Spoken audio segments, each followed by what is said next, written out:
fun.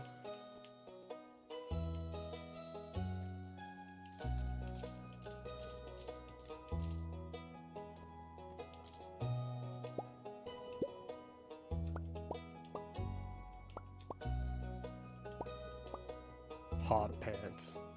Hot pants. There's hot pants in it? They're short, so I'm just saying they're hot pants. Well, is that the Charlie Brown shirt? Oh, it looks like it. Or is it the Giant shirt? It's the Giant shirt from Doraemon.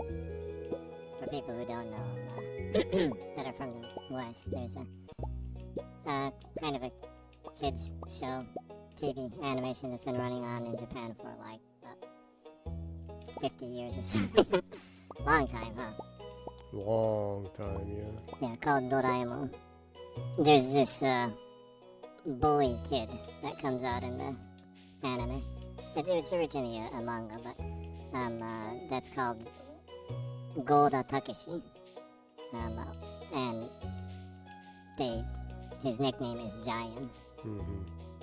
And he has that kind of a yellow shirt with like a swervy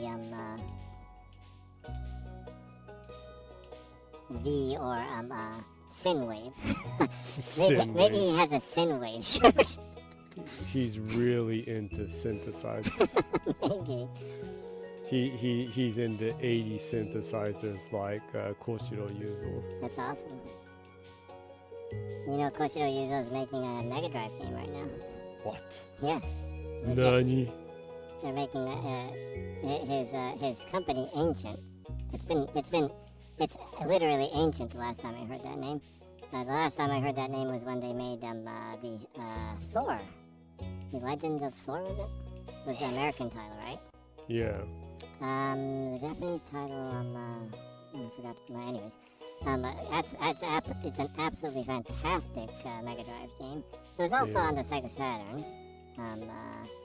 Really, really great game. Anyways, his company Ancient is making a Mega Drive or Genesis game right now. Pretty cool, huh? Yeah.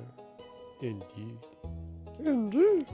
Hopefully it will make its way to consumer machines too. That would be nice, huh? Sure would. Give me achievements. Yeah, it's a side-scrolling shooter, and it has like real 80s synth game sounds in it. Yes, Hair 57 is the closest to my hair. I guess so.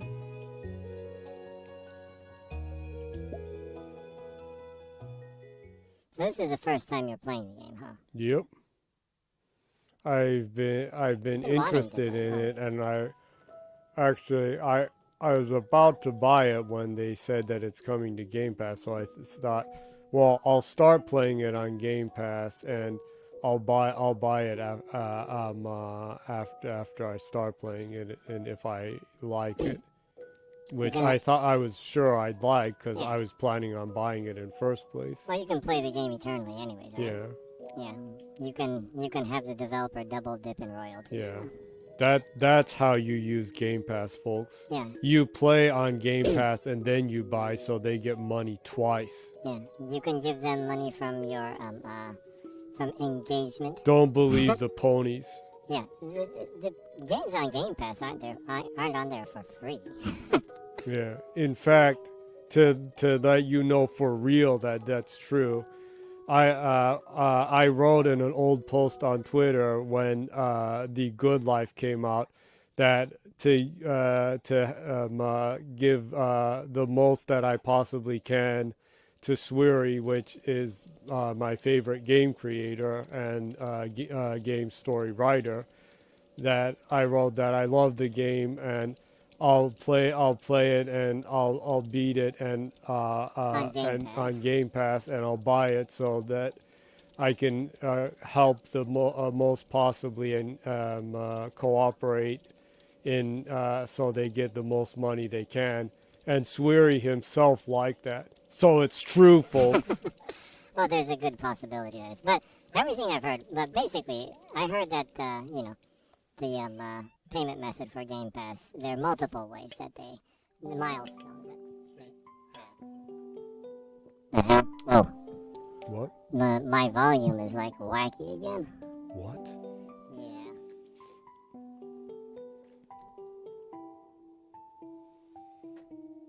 Yeah. Dear Jenny, if you're reading this, you must be in dire need of change. The same thing happened to me long ago. I lost sight of what mattered the most in life, real connections with other people and nature. So I dropped everything and I moved to a place I truly belong. I've enclosed the deeds of a place, my pride and joy. The TG Farm. It's located in Stardew Valley, on the southern coast. It's the perfect place to start a new life. This was my most precious gift of all, and now it's yours. And I know you'll honor the family name, my dear. Good luck. Love, Grandma.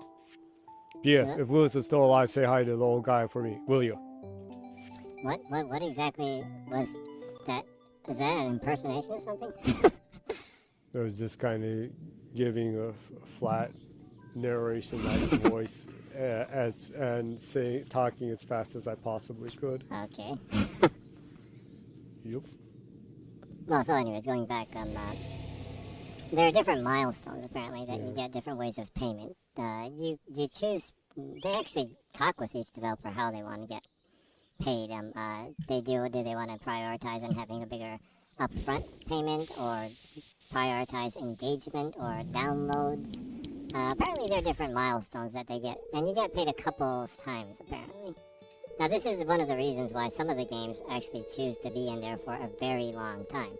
I assume the games that choose to be in there for a very long time prioritize engagement metrics and gameplay hours, maybe, for royalties that they get paid from, hitting different milestones, I guess. Anyways, it's a good deal. I mean, there's a reason why a lot of people want to put their games in there, right? Yeah.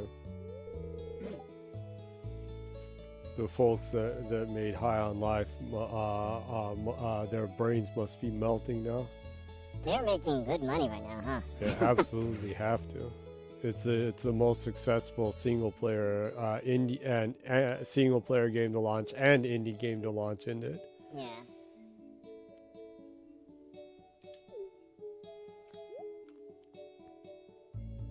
It's selling really good on Steam also, so.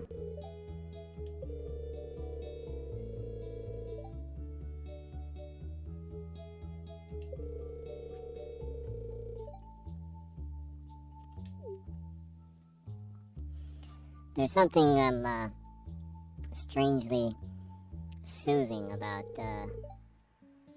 2D dot pixel art, huh? Yeah. I don't know what it is. I just really love pixel art. Yeah. Well, I don't know. It's probably a nostalgia thing. I grew up on pixel art, so.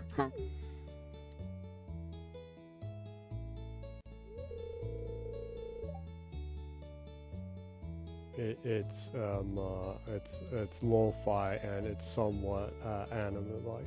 That's why. Mm-hmm.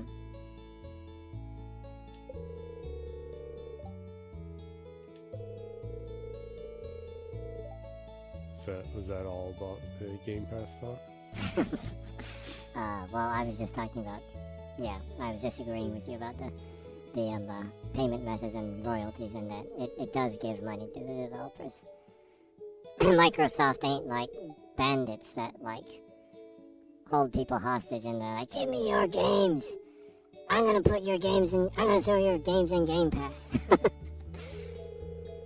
Some toxic gamers tend to think that way. It seems like it's bizarre. It's like they don't think that Microsoft is a legit business or something. Yeah.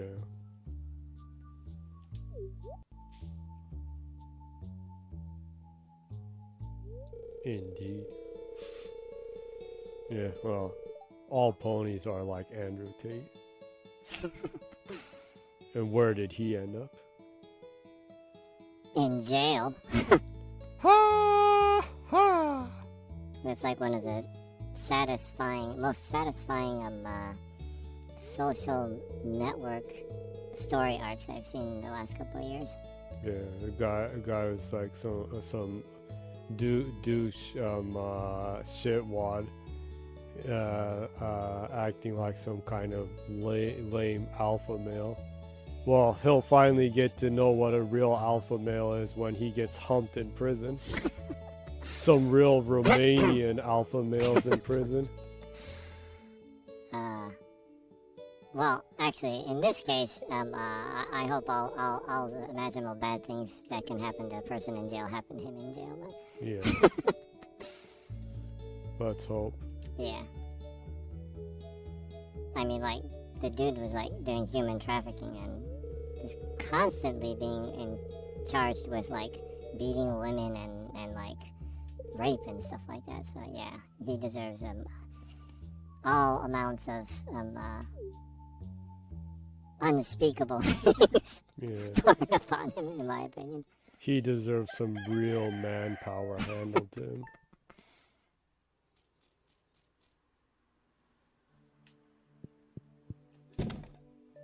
Yeehaw!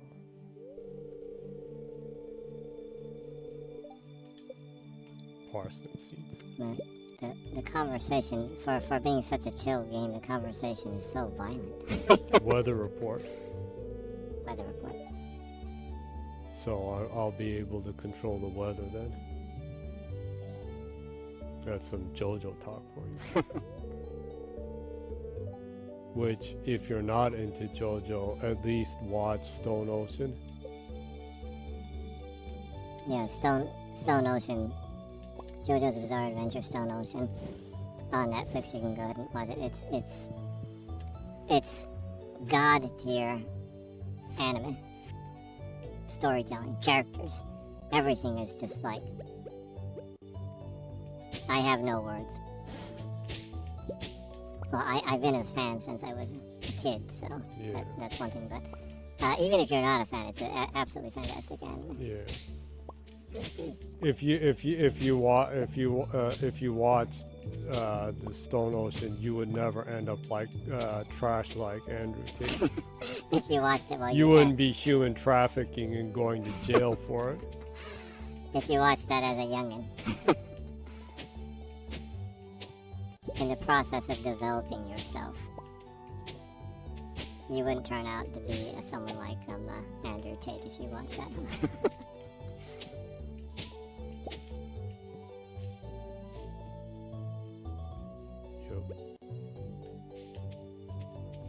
Oh.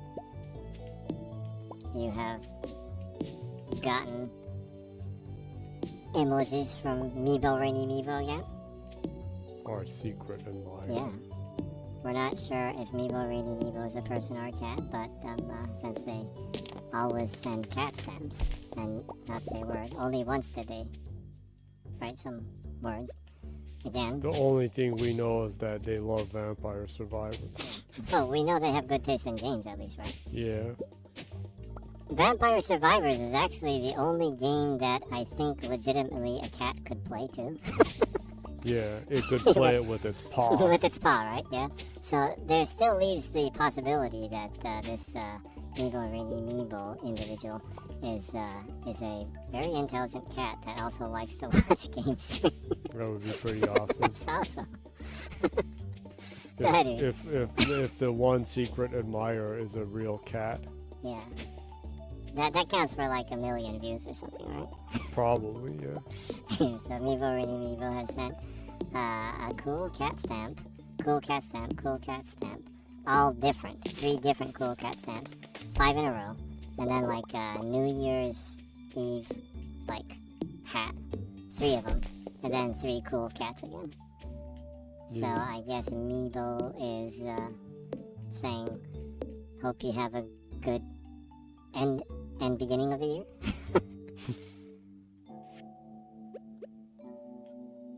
Thanks for the stamps. Always appreciated. You can never have enough cat stamps. Cat emojis are the best emojis. Right? Yeah. So, what exactly are you doing right now? I'm farming. Are you, Making space, and I'm planting seeds. are you farming because you want to, or are you farming because of a random NPC that's having you go through a tutorial told you to farm? I'm farming because I'm farming. Okay. I'm farming for the sake of For farming. the sake of farming. So this isn't a tutorial? I'm sowing the seeds of love. Tears for Fears? Yes, indeed. That's a great song, huh? Yeah.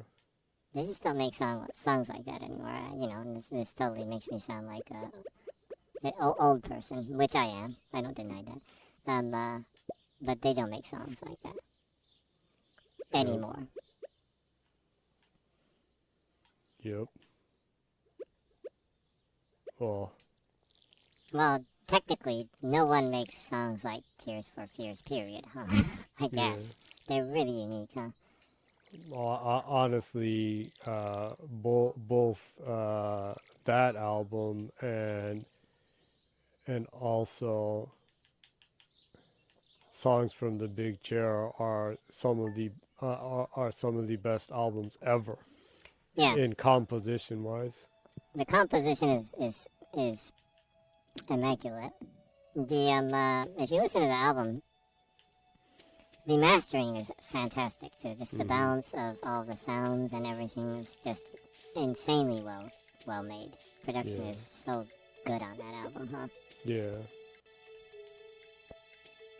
If you're into music and you want to make music, you should listen to it. Even if you don't like pop music, it's a fantastic lesson in good composition, which you should be concerned about no matter what kind of music you make. It's like composition and mastering quality and things like that, like from the 80s and things. I would say like Peter Gabriel, Tears for Fears, Boz Scaggs. Phil Collins has great mastering too. All of his albums. I miss people like Phil Collins and Michael McDonald, who are like normal like guys that wrote really good songs. Normal guys. There are normal blokes that wrote really good songs.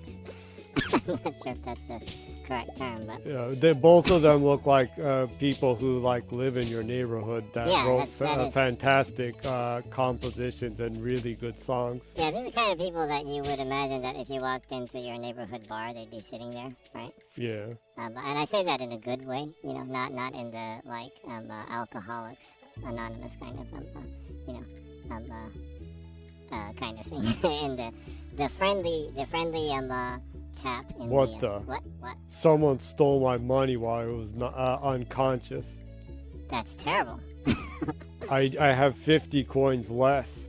So I guess this world is pretty violent then.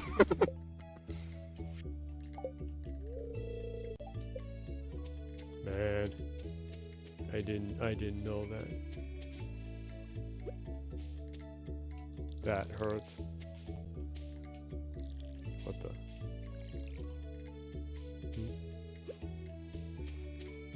I better be careful not to use all my energy. I don't seem to have any food yet.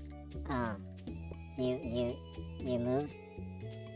You moved to the out of the city into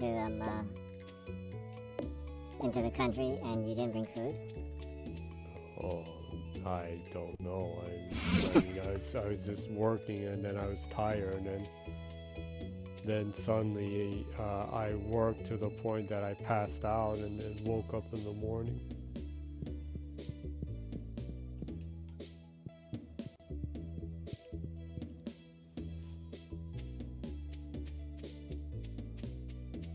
Maybe I need to go visit the town. Probably. But you don't have money to buy food anymore, right? Well, I have 50 coins less. I still have 450 gold. Is 50 coins like $50 or like 50 pesos or something? Or are they 50 Bitcoin? 50 Bitcoin. That Bitcoin is actually still pretty No, they're 50 FTX coins. Oh my god. You're probably in debt now. I'm bankrupt.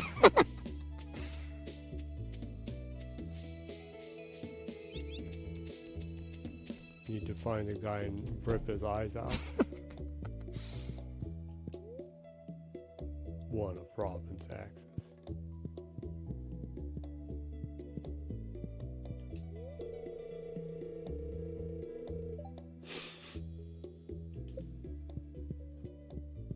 did that just say? Says you're not good enough friends with Robin to enter his room. Well, I guess that is pretty rude, huh? You just walk into someone's house randomly and try to go into their room. Yeah, that's pretty that rude. is pretty rude. Well, Demetrius is a nice lad. Even though a total stranger just walked into his living room, he's like, "Hi, I'm Demetrius."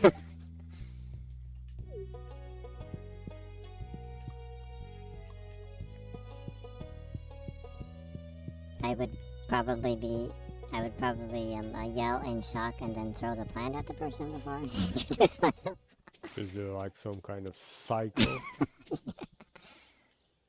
Yeah, that would be pretty disturbing if you turned around and someone was in your house uninvited and not ringing the doorbell or anything.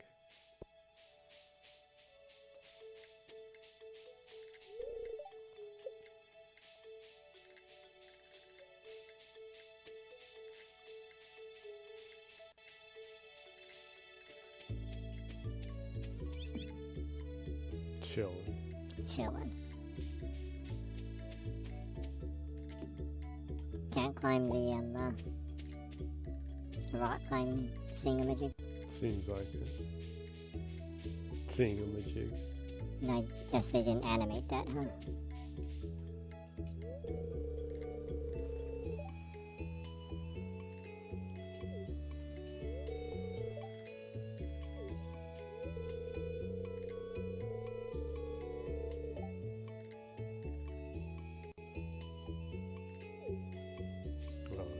That's like all trans girls in me.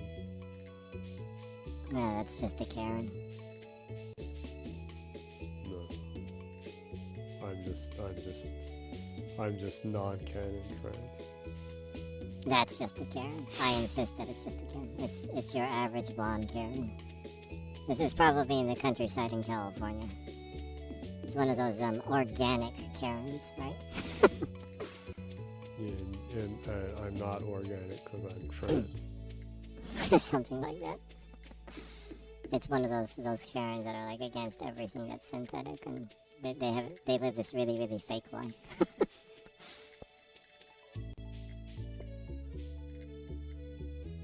JOJO Cola. Fuel your life. JOJO Mart. I really feel sorry for everyone named Karen right now, huh? Yeah. That must really suck, huh? I also feel sorry for anyone that happens to have the name Andrew Tate right now. I'm sure there are some probably a lot people of with them, that huh? name, huh? Well, I'm sure they've been thinking that since that piece of shit came out into this world. Yeah, probably. Fortunately, I'm sure there's no one else out there called Yi, right? Maybe like in Asia. Yi, oh, Yi something, Yeah. something like that. China or Korea. Yi, but just Yi, right? I Yeah. don't know. I think you'd have to have a given name and a family name, though.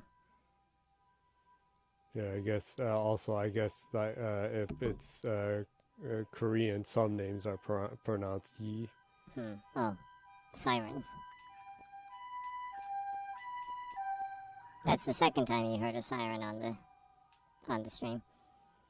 I explained this last time too, but Jenny lives close to a hospital, so. Yeah, and surprisingly, it doesn't. You don't hear them that often when we're streaming. Yeah, I guess that's one benefit of doing the stream in the middle of the night, I guess. I guess. Don't be a jerk and we'll get along fine. Strong words. Karen number 2?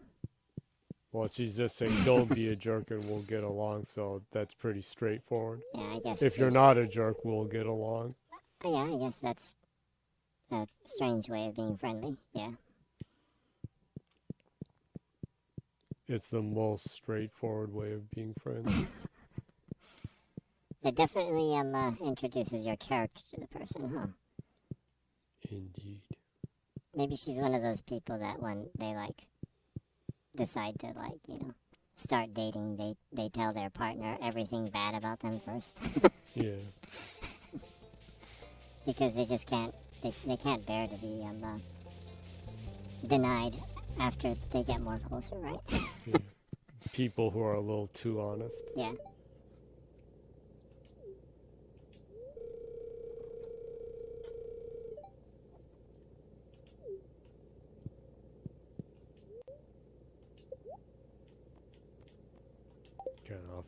I can't afford any of this stuff yet.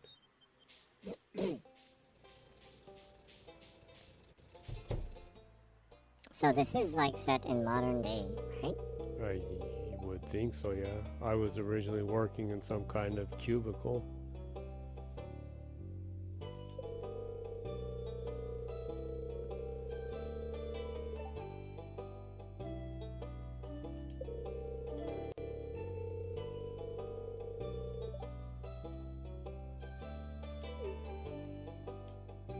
That's pretty wacky. They have nothing in this place. So I guess I'm gonna have to find all that stuff and give it to them.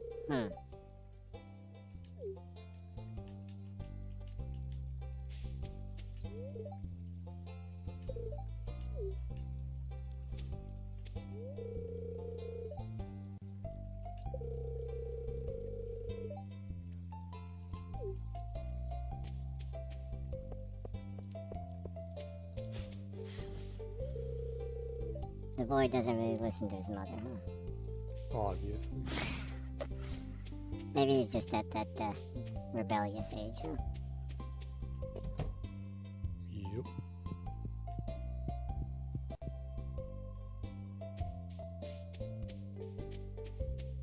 Or he knows that you only learn when you make your own decisions. Is that true?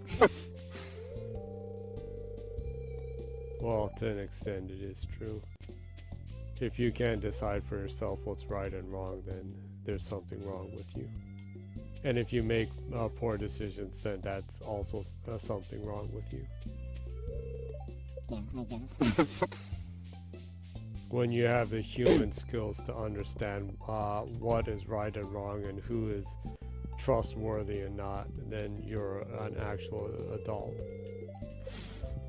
Which also means that even if you're old, if you hang out with people like Andrew Tate, you're not an adult. anyone that like hangs out with him and like was like stroking his ego on social networks, probably they all have the same small dick energy, huh? Yeah. Talk about that. That makes you think, because the only reason he was arrested was because E-Wrong reactivated his account. So they must be friends. Maybe. And him doing that led to his arrest. I guess that's the only good thing E-Wrong did in his entire life.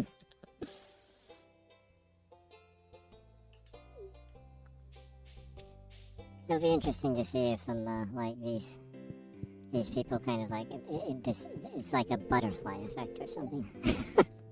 I would like to see that kind of butterfly effect, right? Well, if total shit interacting with Greta causes them to be arrested, I sure hope that E-Ron starts interacting with Greta.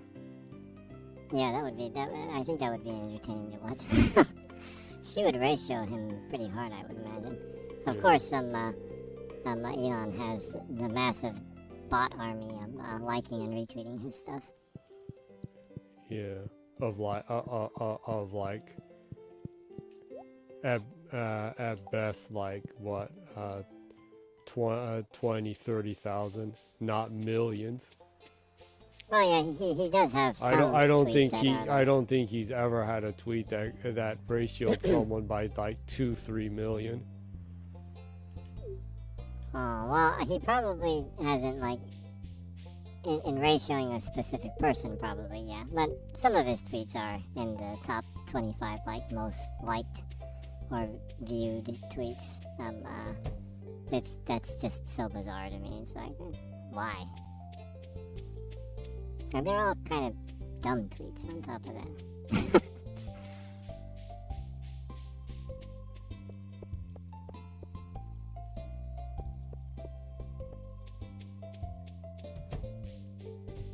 Well, obviously, they're all the bots that he's complaining about. Probably. All the bots and crypto bros.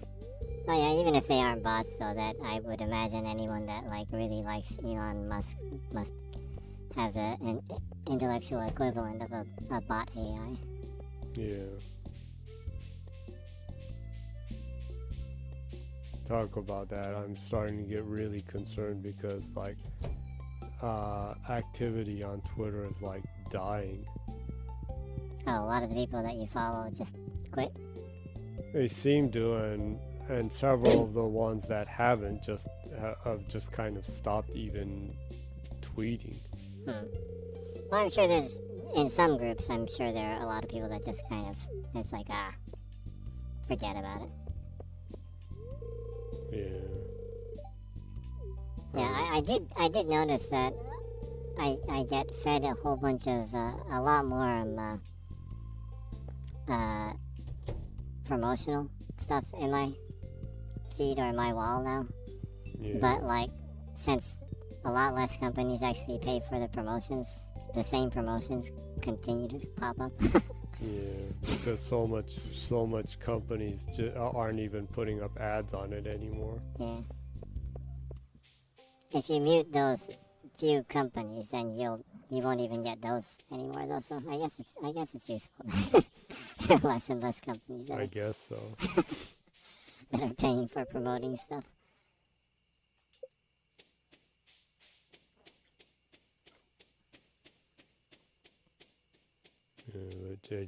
I'm starting to really feel like it's like dying off. I mean, even their like, I don't know, their AI, their algorithm stuff is even getting whack. The like 2 days ago, it and just to be polite, I like Indian movies and Indian food, but like I've never liked or follow any like figures in India, but like it constantly recommended me tweets written in Sanskrit that were obviously from India, and I was like, what the hell? I was like, I didn't like anything that was written in Sanskrit. And it just continued to feed me tweets in Sanskrit, and the names that were like Deepak something and like that were obviously Indian names. And I was like, what in the world? Even their algorithm is like out of whack. Well, I can't blame them. Like, so few people are working there anymore. Well, yeah, I guess, yeah. It was just so bizarre. They were originally like 7,500 people or something. No, they're like 10,000, and they fired 7,500 people. Yeah, so I guess there's like, even if they hired some, a lot of people left after that too. So probably somewhere between 2,000 to 3,000 at best. Yeah. For a company that handles that much traffic, that's not a lot, huh? Well, no wonder they have like millions of accounts held ransom by some hacker. Oh, well, their security is like total crap. Yeah, well, there was that security breach that they had, and the hackers like asking for money, huh? Yeah. Yeah. Well, I don't know. It's probably a matter of time before the whole place falls apart. Yeah. But that's the thing, though. With social networks, there inevitably the end will come sometime, right? So. Yeah, but it's obviously really soon. I think it probably will end, but it will be a slow death, I think, probably. Kind of like it's like an aha moment. It's like, oh, what? It died? Kind of thing. No, it's going to be the opposite. It's going to be like, what? Twitter's still around? No one's on it anymore. Yeah, that could happen. It's like only like creepy people are on it now. It's gonna be like that 8chan where like only like neo-Nazi psychopaths and like pedophiles are on it. Yeah. What are you doing right now? Well, I'm wandering around the town. For what reason? Just to see what's in the town and where stuff is. Have you found any food yet? There's like soda in the market. Soda in the market. How much is it? It was like 75 coins, and I only have 450. So I assume 1 coin is like 1 cent then, right? If it was dollars, that would be $75 for a can of soda. Yeah, that's pretty hefty.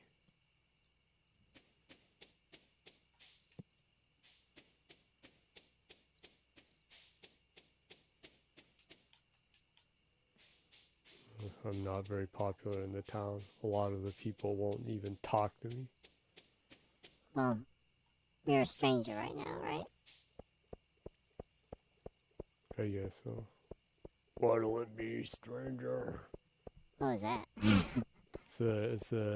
It's the merchant in Resident Evil 4. The remaster / remake will be coming out early next year. Yeah. The merchant that is supposed to be human, but he has gray skin and shining red eyes. I wonder if he'll appear like that in the new one too. I wonder. He might be more human. Of course, the one in 8 was not very human. Yeah.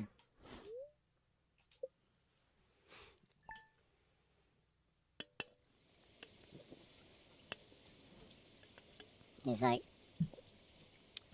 4 meters or something, huh? Yeah.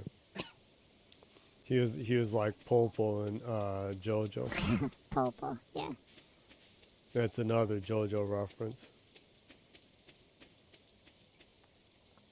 If you want to know who Popo is, watch JoJo's Bizarre Adventure, The Golden Winds, I guess would be the American title. Yeah. That's fantastic too. That actually doesn't have a lot to do with the mainline story, so that also you can just watch totally on itself. Yeah.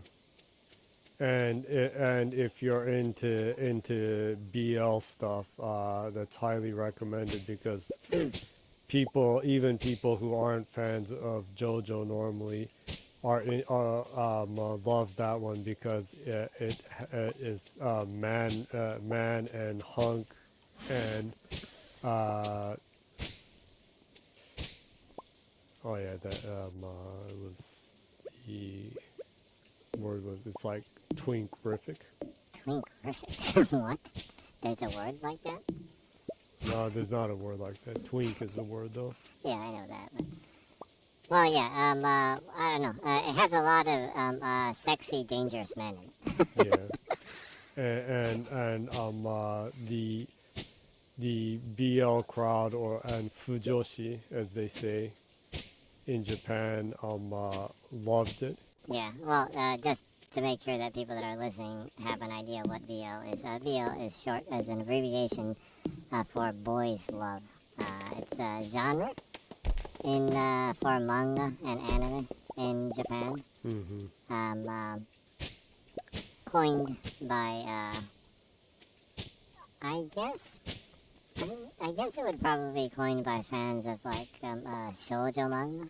Mm-hmm. Because it kind of became a thing in manga comics that were targeting younger women, kind of.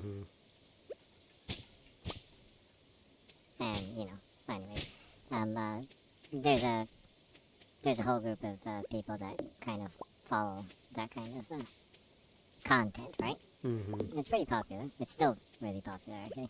Anyways, the JoJo Bizarre Adventure, that would be part 5. Yeah. JoJo's Bizarre Adventure, The Golden Winds. That was... This is like really geeky manga anime talk. I'm sure a lot of people would not be interested in the game stream, but just to explain the situation over here in Japan.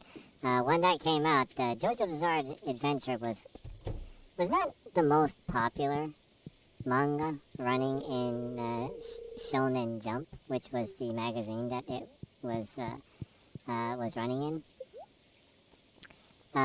Part 3 was pretty popular, and Part 4 was popular, but it was more of a, the hardcore fans loved it kind of thing. Mm-hmm. But JoJo Bizarre Adventure never really broke through into the mainstream Mm-hmm. for a long time. In fact, apparently the editors were wondering if they should axe it or not a lot. But the editor that specifically worked with the creator, Araki Hiroshiko, he really believed in it, and he believed that the people that loved JoJo would stick with it for a long time, and he was absolutely right.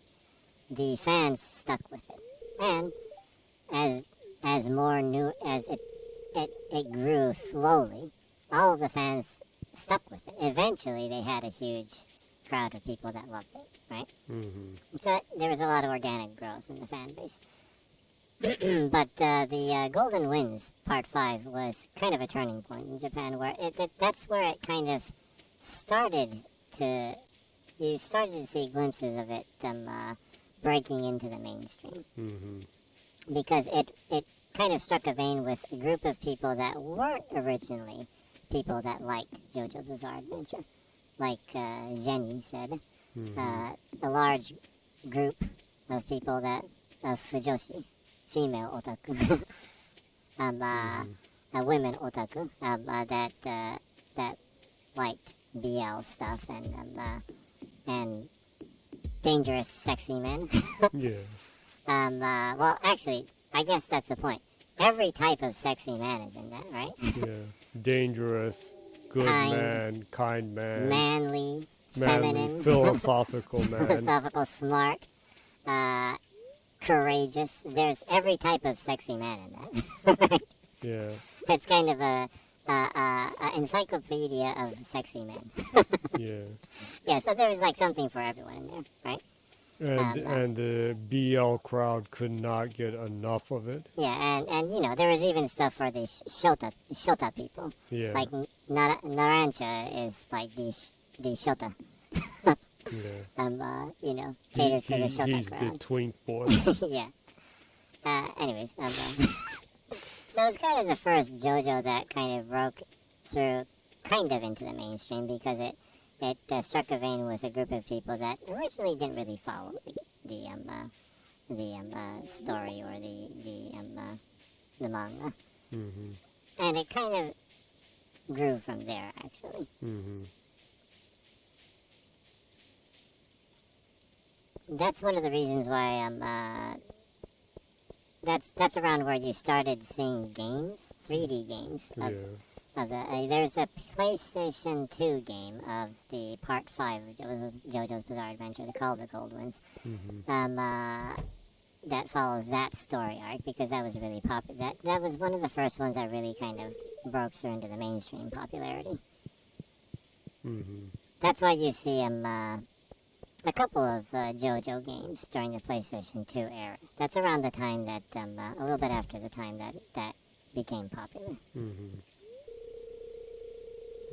And the fantastic Capcom fighting game. Yeah, the fantastic Capcom 2D fighting game was a little bit before that, but and there was the questionable but entertaining Super NES JoJo one. yeah, I don't think that was released in America, but it's kind of a fun, unique little JRPG. You could give people mental damage. Yeah, that cool. was. I thought that system was pretty awesome. Yeah, it was kind of an interesting idea. You could actually like diss them. Yeah. And you could hurt their feelings. Yeah. And you could actually beat them from that. Yeah, you could actually beat someone by hurting their feelings. That's actually a really cool approach to battle system, right? I think that's still pretty out there and deep for a game system. Yeah, because that happens in the real world, right? Like Greta Thunberg defeated Andrew Tate with L's, ratioed him to death, kind of, right? Yeah, basically she ratioed him to death. Yeah. So it actually happens in the real world, right? It would be interesting if some more games explored the that kind of emotional victory in games more, huh? Yeah. I don't know. I guess maybe that might be one of the reasons why Hellblade: Senua's Sacrifice is one of my favorite games of all time, because that's actually kind of a story about becoming a victor over your own, in a way, mental state, or coming to an understanding of who you are, how you are, and accepting that. So it's kind of a process of finding kind of becoming victorious over that. Mm-hmm. I find stories like that interesting. So the game systems that kind of cover that area are intriguing to me. I'd like to see them more, actually. Yeah. It would be neat. Mm-hmm.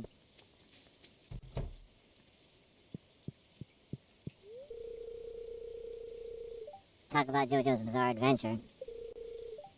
The Video Game Awards fighting game, I think, I was like, why the hell is Sifu nominated for Best Fighting Game? And I was like, I'm just, it's just ridiculous. I'm gonna turn this. I'm just gonna stop watching the stream if Sifu wins Best Fighting Game. And it didn't win, thank the heavens. But it's like Brawlhalla wins though. Yeah, I don't want to. No, you mean the No, not Brawlhalla. Yeah, Brawlhalla clone. the multiverse one. Well, Yeah, you mean multiverse. the Smash Brothers clone? Yeah, it's kind of a Smash Brothers and Brawlhalla clone, right? Yeah. And I don't want to open the can of is Smash Brothers a fighting game. That's debatable, but Yeah. but personally, I'm kind of leaning in the area of it's a very competitive game, but I don't think it's a fighting game, personally.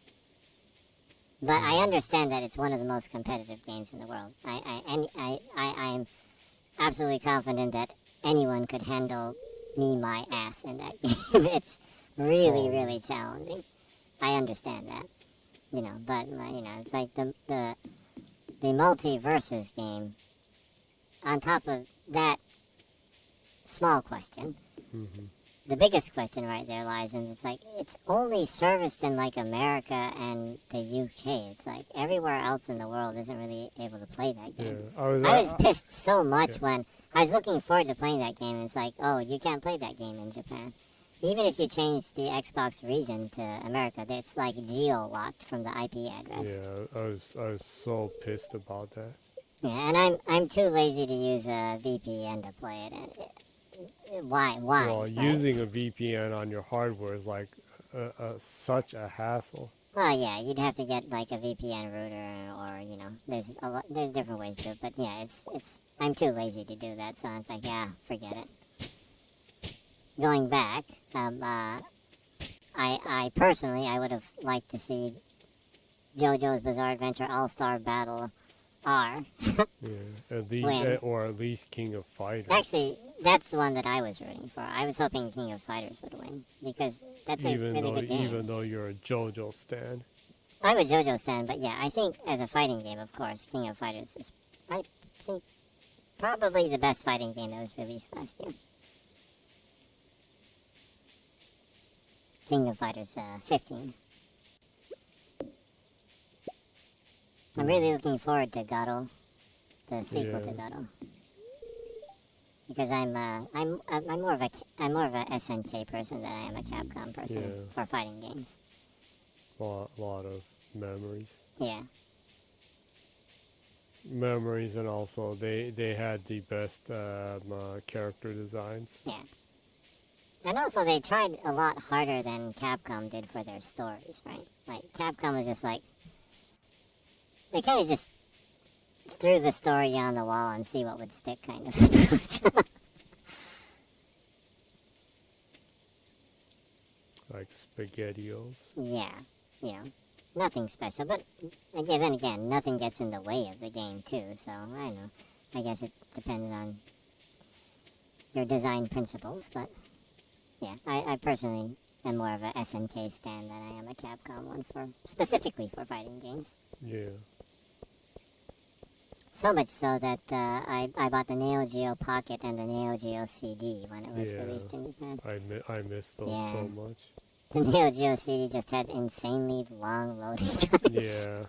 You had to wait like 5 minutes for the game to boot. It took some time, but I mean, it was cheaper than the MVS cartridge system. Yeah. That gave you time to play the Neo Geo Pocket while you were waiting for the loading times for the Neo Geo CD. Yeah. I played a lot of Ninja Masters on that. Yeah, Ninja Masters was pretty awesome. Yeah.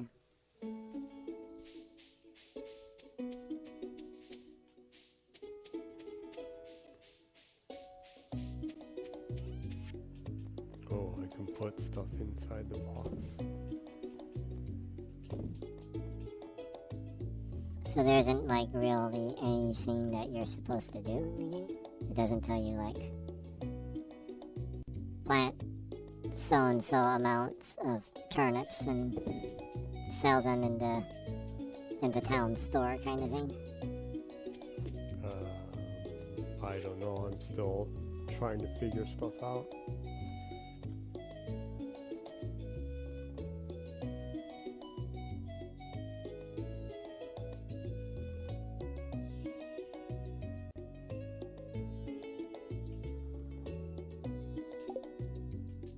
You get sales even in the country.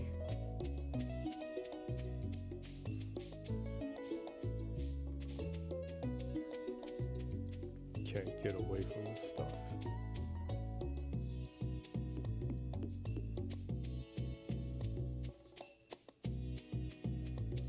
Yeah, it's the end of the year, so we should go over stuff that we played over the year, huh? Kind of a 2022 overview? Yeah. Oh yeah, I guess we could. Did you do the My Year on Xbox thing on the True Achievements? Yeah. Oh, why don't you talk about your stats and what were your stats for the year? That hangs out with Jenny every week. Called Satan. Satan. Well, you can call me Bourbon because that's my favorite drink. So that's basically Satan, right? Okay, anyways. My year on Xbox. I had, I unlocked 1,319 achievements. Mm-hmm. My gamer score, total gamer score was 36,903 gamer scores achieved this year in 2022. I played 122 games. That's pretty good. Mm-hmm. My total hours played were 1,339 hours played. Mm-hmm. Yeah.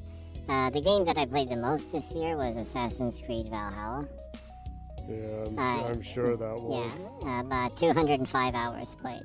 And I'm only 60% completed with it. What a nightmare. Yeah, that's the reason why I can't bring myself to play a lot of UB games. Yeah, well, a really dedicated achievement hunter can apparently get all the achievements in like 100 plus hours. No way. I don't know. Well, that's what I hear.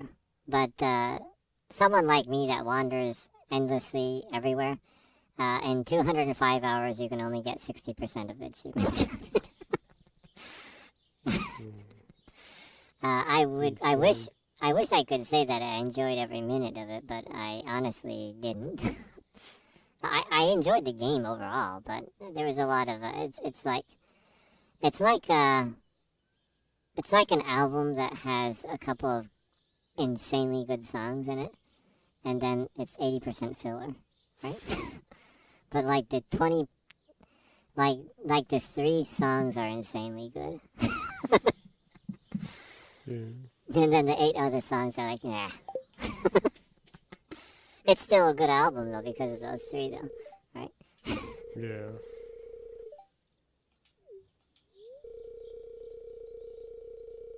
Yeah, and any other stuff. Well, those were my stats. Did you find your stats? Oh yeah. Okay, well, go on.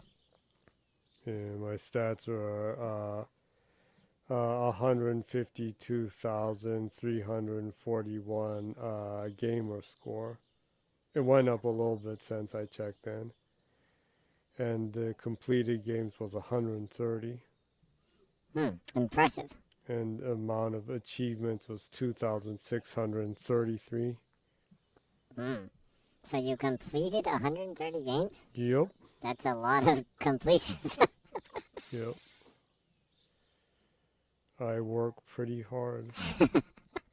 Well, you are an achievement hunter, huh? Yeah. And my most played game was Forza Street. Yeah. 174 hours. Are you? Sadly, I had several games that were 80 to 100, but none of them were up to 174. Yeah, but you actually completed Forza Street, right? Yeah, before it was delisted and deserviced. Yeah, that's actually there are probably very few people in the world that completed that game. Yeah, and strangely, that's the only Forza I've completed so far. I've been trying, but like 4 and 5 have been torturing me with the Eliminator. Man, I hate that so much. It's so not fun. Yeah, I played the Eliminator once, and I'm never going to touch that again. I wouldn't mind if it didn't take so long, but each time you play it, it takes so long, and it's just not fun. Yeah, I played the Eliminator, and I had no friggin' idea what the hell I was doing and what I was supposed to do. And it's like, you have been eliminated. And I'm like, oh, okay, well maybe I'll play another game. I love the Forza Horizon games, but I can really do... With the next Forza Horizon, I can really do without that mode. If the next Forza Horizon game is set in Japan, like it's kind of rumored to be, please eliminate. Or at least add a practice mode that you can get the achievements in. That would be nice. You can fill the entire map full of bots to practice it. Yeah, they should let you do that instead of you're running away and then some jerk that has played that like non-stop and plays Forza for 2,000 hours a year, just kicks you out of the game just because they want to. Yeah, once in a while when I play games like that have really good accessibility features but have insanely bad achievements in them, I sometimes I think, did the designers think with the accessibility team on designing the achievements? Because the accessibility features in Forza Horizon are great, right? Mm-hmm. But if you're an achievement hunter with a disability, I would imagine that it would be really frustrating, right? Mm-hmm. And sometimes I think about that. I think achievements... I know, I understand it's a pretty difficult balance, but I think achievements should be designed thinking more broadly, in a sense, in accessibility area, too. I know some of the hardcore achievement hunters would gather around my house with a pitchfork and like a torch or something, but or saying something like that. But you know, the crowd that's like, if you can only play Elden Ring.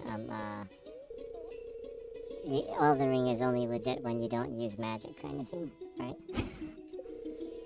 Mm-hmm. That crowd. Yeah. Personally, I'm like, well, the more ways you can enjoy a game, and the more type of people that can enjoy games the same way, the merrier. And that's just me, you know. Mm-hmm. But whatever, I guess. Oh, Yeah. you're into the story right now? Yeah. What's going on? It's a story cutscene. I'm by the beach. What happened up to then? Talking to a sailor. He's trying to unwind from 1 month in the sea, and he's staring at the sea. He's kind of a workaholic, huh? Yeah. Or was he out at sea so long that he has that sickness that you don't get sea sickness, but you get land sickness? Oh, that you actually feel dizzy when you're on land. When you're on flat land, so you have to look at moving objects to feel like, you know. That both fishermen and astronauts get. Yeah. Wild. Fishing rod. Oh, so you can fish now. Bamboo pole.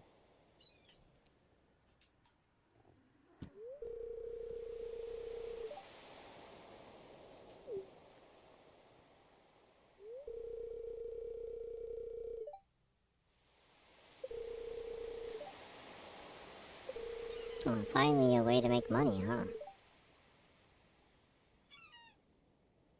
If it smells, it sells. That's what my old pappy said. That's, I don't know if that's a smart thing to say.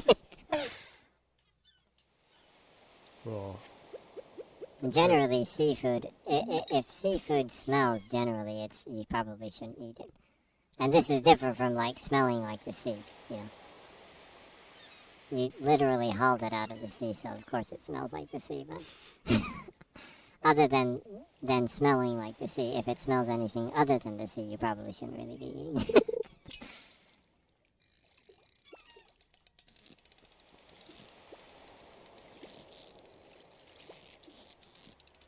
Oh, so it has a fairly challenging fishing system in it.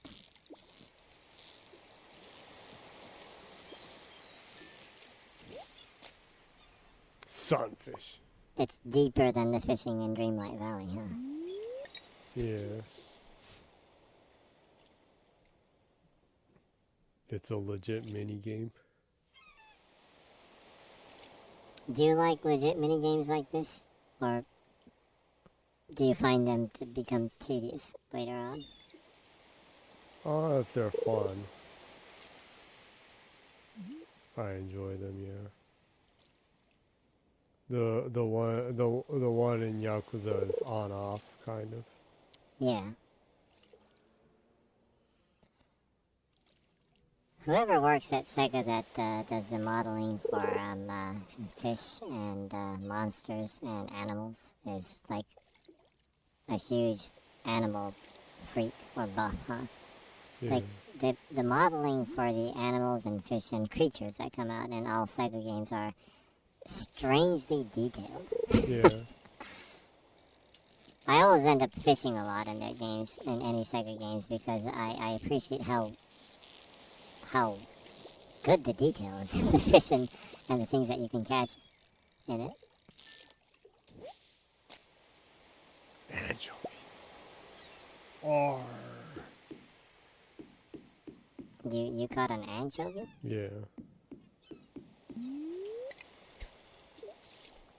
Yeah.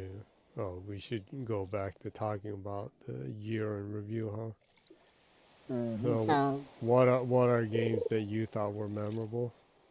What? Yeah. Moi. Well, first of all, I was just talking about Sonic Frontiers is actually legitimately one of my Game of the Year games. Yeah, I really enjoyed that. That's one of those games that, I don't know, it's just like, it's such a stress-free game. It's kind of chill. It's weird because it's a really fast-paced game, but it's also kind of chill, right? Because it's a very low-stress game. Well, I guess if you're trying to get S rank and everything on the side-scrolling stages, it can be kind of stressful, but that's kind of the challenge of it, right? It's still a lot more easier than getting S rank on Sonic Adventure 1 and 2, right? Yeah. which we did back in the day. Yeah. Yeah. I'm not sure if I can get that dedicated to a game anymore at this age. So I appreciate games like Sonic Frontiers that give you different ways of progressing in the game. Mm-hmm. And bringing down the stress level for the game, kind of. Mm-hmm. Also, overall, I thought it was a really well thought out open world. I play a lot of open world games because I like to explore worlds and stuff. But you know, most open world games tend to go into the Ubi open world category. Mm-hmm. Where you have a big world that's full of small, tedious to-do lists. And small, tedious torture list. And the map is just like, it's so full of to-do markers that you can't even see the map anymore. Yeah. Yeah.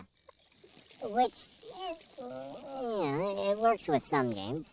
But that's not the way every open world game should be, right? With Sonic Frontiers, yeah, the map is chock full of to-do things, but it's not necessary for you to do them, right?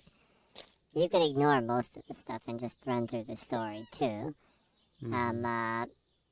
The only, I was kind of worried with there being a skill tree in the game. Mm-hmm. Because sometimes skill trees in open world games can lock fun behind progression.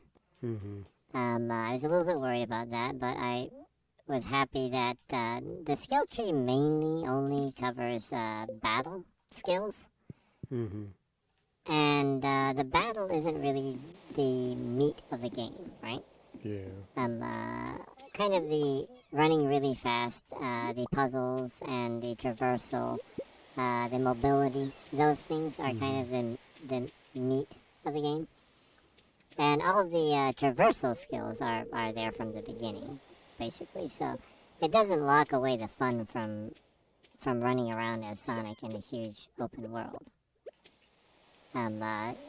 So I was happy with that. The people that designed the game, Sonic team, really put a lot of thought in trying to make a game that feels, that kind of clicks. Mm-hmm. An open world that clicks with Sonic. Mm-hmm. I think they did a great job with that. There are small things that can be improved, of course, but it's a good enough foundation right there that I'm really looking forward to the future of Sonic. And that's something that I haven't, as a Sonic fan, that I haven't felt in a long time, right? Mm-hmm. So I'm really, really happy with Sonic Frontiers in that area. Also, I'm happy that the story is relevant. It's not too much story. Where when you have too much story, it kind of takes away from the flow of the game, kind of. But if you have too little story, or the story that's there is so meaningless that it doesn't really motivate you to go through with the story, then that can also stump the flow of the game too. So Yeah. I think it was a well-balanced story, where it's not too much Yeah. and it's not too little. It's just enough right there to help you progress through the stages and the worlds and the different areas. Yeah. And you get to meet what may be a daughter figure to Dr. Eggman. Yeah. So there was some character development with some Dr. Eggman, and I appreciate that too, because in the movies they kind of developed Dr. Eggman into a character that a villain that's kind of likable because, you know, Jim Carrey does his thing. I really like Dr. Eggman in the movies. I think they moved Dr. Eggman into more of a character, that is a part of the world, not just a villain, right? And I like that. Apparently there's going to be free story DLC stuff that's going to be added. So I'm looking forward to going through like Tails and Knuckles and Amy and hopefully Sage, right? Yeah. Because I like the Sage character. So yeah, that was one of my favorite games last year. For those reasons. Yeah. And of course, Sonic is you know, Sonic is always cool. Sonic is a himbo, like you said before. I think Sonic is one of the best himbos in games. He's just like this really likable, uplifting, not the sharpest tool in the shed, but he's just like really uplifting and positive and kind of a figure that pulls people, you know? Yeah. That's just like kind of universally likable. Sometimes causes chaos, but you know, you'll forgive him for it, right? Yeah.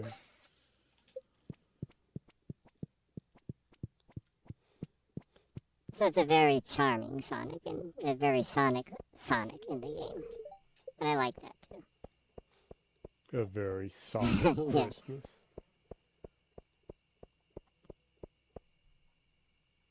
Yeah. Other than that, you know, last year I played a lot of games that weren't released last year that I played for the first time that I liked a lot.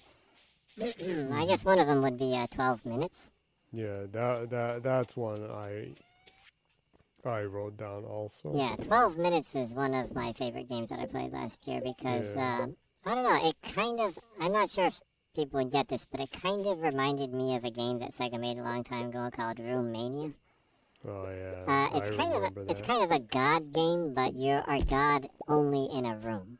Yeah. You're literally like a god that lives in an apartment, and you tease the person that's living in that apartment, right? But you can actually help out the dude by placing things in different areas and guiding him to different areas, and it strangely the 12 Minutes kind of reminded me of that. Because I enjoyed that game in a way that was similar to that, where I would flark with the characters, right? I would see what would happen if I put weird things in weird places, and the developers actually made a reaction to almost everything, which is really cool and really funny, and it could be hilarious. I had already completed the game, and I watched you do some stuff, and you did some like really messed up stuff. Yeah, I actually broke the game once. Pretty funny, yeah. Yeah, I broke the game once, and I had to reload the game because I place a lot of weird shit in weird places, and it's like, and I couldn't progress anymore. I made money. Like one of the things that was memorable for me is like, you make sure that your wife gets knocked out on the bed, and then the assassin or old guy walks in and he's like, "Oh, what happened here?" And then you get behind him and you knock him out, right? Then you hog tie him. Then I placed candles around him, and I sat down on the chair in the corner and waited till he woke up, and he's like, "Huh? What's going on? What are you doing?" I was like a psychopath in the corner that put candles around this guy. Got knocked out. And I wouldn't say anything, and I'd walk over to him and stab his legs. Oh God, what are you doing? Yeah, I'd just like say nothing to him. And every time he tried to stand up, I'd like push him down. And I'd just get to the end of the 12 minutes. You're just torturing him for the entirety of the I would time. pretend to be like a literal psychopath in the game once in a while, and it was pretty funny, to me at least. But anyways, I enjoyed the story too. I liked the time loop and how they told a really interesting story in a really abstract way. I think a lot of people probably didn't get the story. Yeah, I'm pretty sure. I did see that some female reviewers found it repulsive, and in a way, it's supposed to be. Yeah, kind of. It's supposed to make you think. Yeah. But if you think about it a lot, it's a lot more than just what it presents itself to be, kind of, right? So I thought it was a really interesting and smart way of telling stories and I appreciate it because it was a way of storytelling that can only be done in games. That won't work in a movie, it won't work in a book. It's specifically a story that takes advantage of it being a media that's interactive, right? Yeah. So it's been a while since I played a game that really focused on the story that heavily, but also heavily leaned in it being a game. Yeah. Right? So that was one of my favorite games that I played last year. Yeah. I also thought so too. Yeah, I enjoyed the design too, and the voice acting was superb, of course. Yeah. William Dafoe is like he's like great in everything. Yeah. Even if he's like in a bad movie, William Dafoe is great, right? Yeah, and he's also one of the god tier meme people. People use that meme of him like looking around for stuff so much, looking around in fear. Yeah. So that was one of them. I think maybe my favorite game that I played this year or beat this year is probably Dragon's Dogma Dark Arisen. Oh yeah. I went through that game this year. I spent too much time playing that game. I probably played close to 200 hours on that too. I really, really, really liked it. It's probably in my top 5 games of all time now. Yeah. I don't know what it is. It's just strangely, it just kind of clicked with me. I understand how some people wouldn't like it, though. I really get that. It won't work for some people. It's not for everyone, but it is for me. I really like the game. Yeah, I need to start that sometime. Yeah, you already have a character and all that, so. Oh yeah, so I can send my character into your world if you want. You should be pretty OP, huh? Oh yeah. Since you played for 200 hours. Yeah, and actually, I found the story to be really interesting in that. It's really, really out there. It's almost sci-fi, not fantasy. It's pretty philosophical. Yeah. It's a really out there concept. It's strangely kind of, I don't know, it's kind of strangely Buddhist philosophical kind of. Yeah. It's Asian high fantasy. Yeah. It's a really cool approach on fantasy storytelling, I think. I think it's a game that only a Japanese company could make. And also one thing, I just enjoyed the hell out of being able to latch onto huge monsters and climb them. That was just so fun to me. Yeah. I just run around and look for a huge monster and jump at them and climb them. It's so fun. Personally. And not in the sense of that, there's this unbeatable, huge monstrosity in front of me.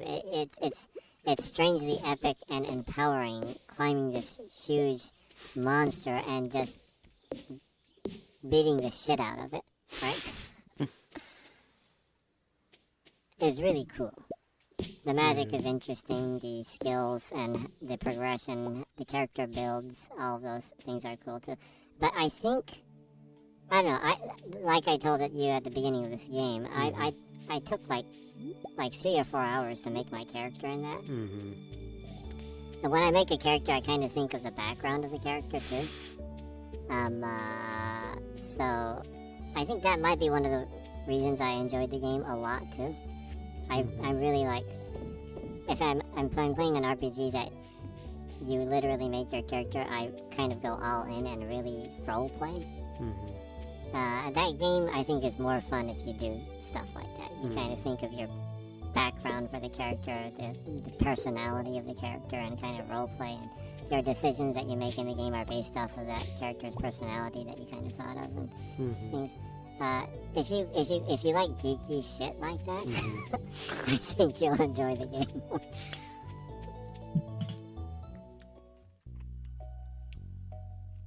Well, I've said 3 so far. I don't want to be talking all the time. What? It's your stream, Jenny. How about what about you? What games did you enjoy this year? Well, one is that I finally with the back combat one of the Sega Classic ones, I finally went through Comic Zone and completed it, and it was really nice to be able to go through one of the most memorable Genesis games. Oh yeah, Comic Zone is an amazing game, huh? I did have the game, but it was pretty hard. It was really hard. I never reached the end or the true ending. So it was like a 20 years in the making kind of game. Yeah. Huh? Yeah, that's a classic, huh? Yeah, it's still really awesome. Anyone who hasn't played it should. It's really cool, and they're gonna make a movie of it. Oh yeah, that's right. And people who worked on the John Wick movie are, so it should be pretty awesome. Actually, I think the concept of that movie would work. The concept of that game would work really well with a movie, huh? Yeah. It still has some of the best, kind of it's hard to say cinematic scenes because it's a 2D game, but it has some of the best kind of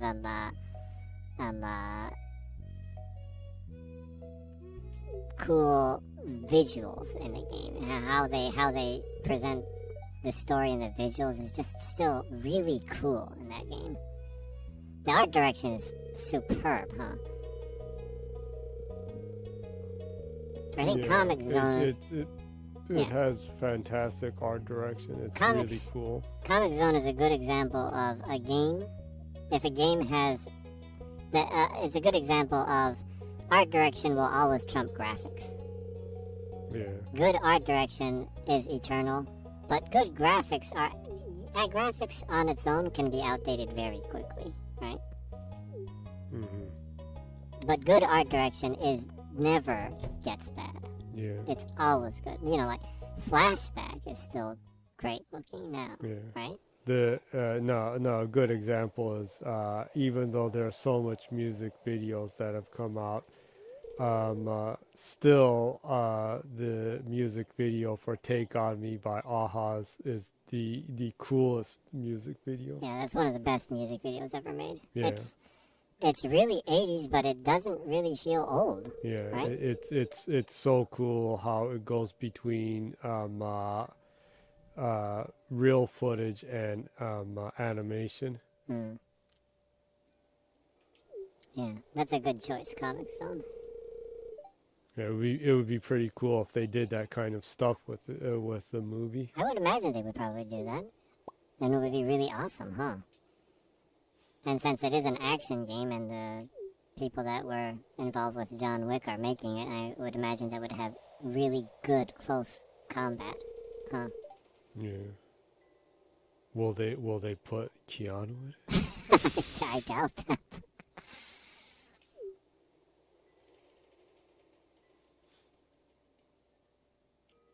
Any other games?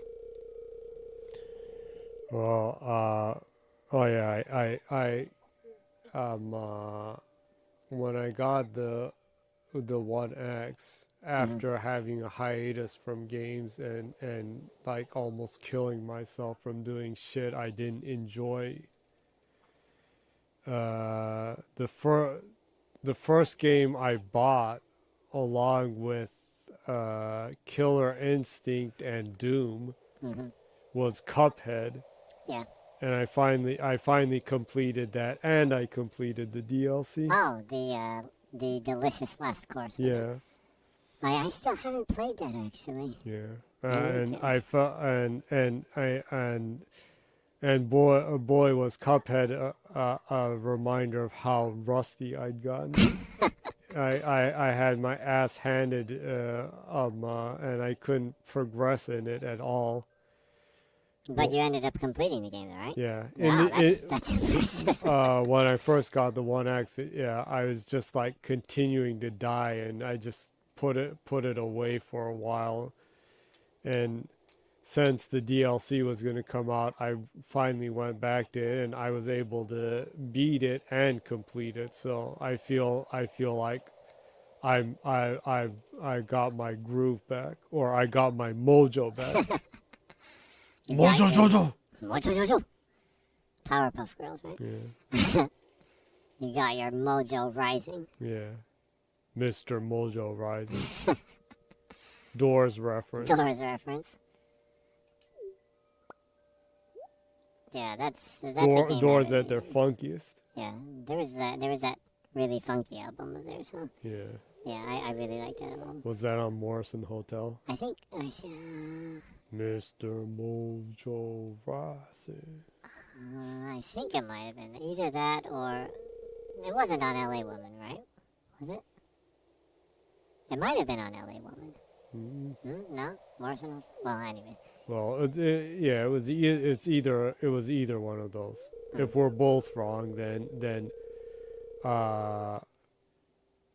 please correct us if you're watching this. Yeah, I need to play Cuphead. It's got some of the best animation in it because it has real cell animation in it. Yeah, apparently the Netflix animation is fantastic too. Oh yeah, I need to watch that. Yeah, and we need to check the Sonic Prime also on Netflix. Yeah, I was busy most of the year catching up with My Hero Academy. Yeah. And I caught up with all like 120 episodes. Yeah. Froppy is awesome. Yeah. We got a Froppy stand. Yeah. Froppy is great. Yeah, last time I went to... I don't know what her voice is like in English, but I I really enjoy her kind of low and... really chill and low. Kind of, I don't know. She has like low energy kind of thing. Yeah. Yeah. She got that low chill vibe. Yeah. And she doesn't have a high tone voice that you would expect from anime. She has a fairly low voice. Yeah. Sad, laid back, kind of chill kind of voice in Japan. Yeah. Yeah, I really like the person who voices her in that. Yeah, a while ago when I went to Akihabara, I actually bought an Ochako figure. Yeah. But the Froppy ones are expensive, Yeah, and they're also really hard to find. The Froppy figures go for around like $50 or something. Yeah, and they're really hard to find.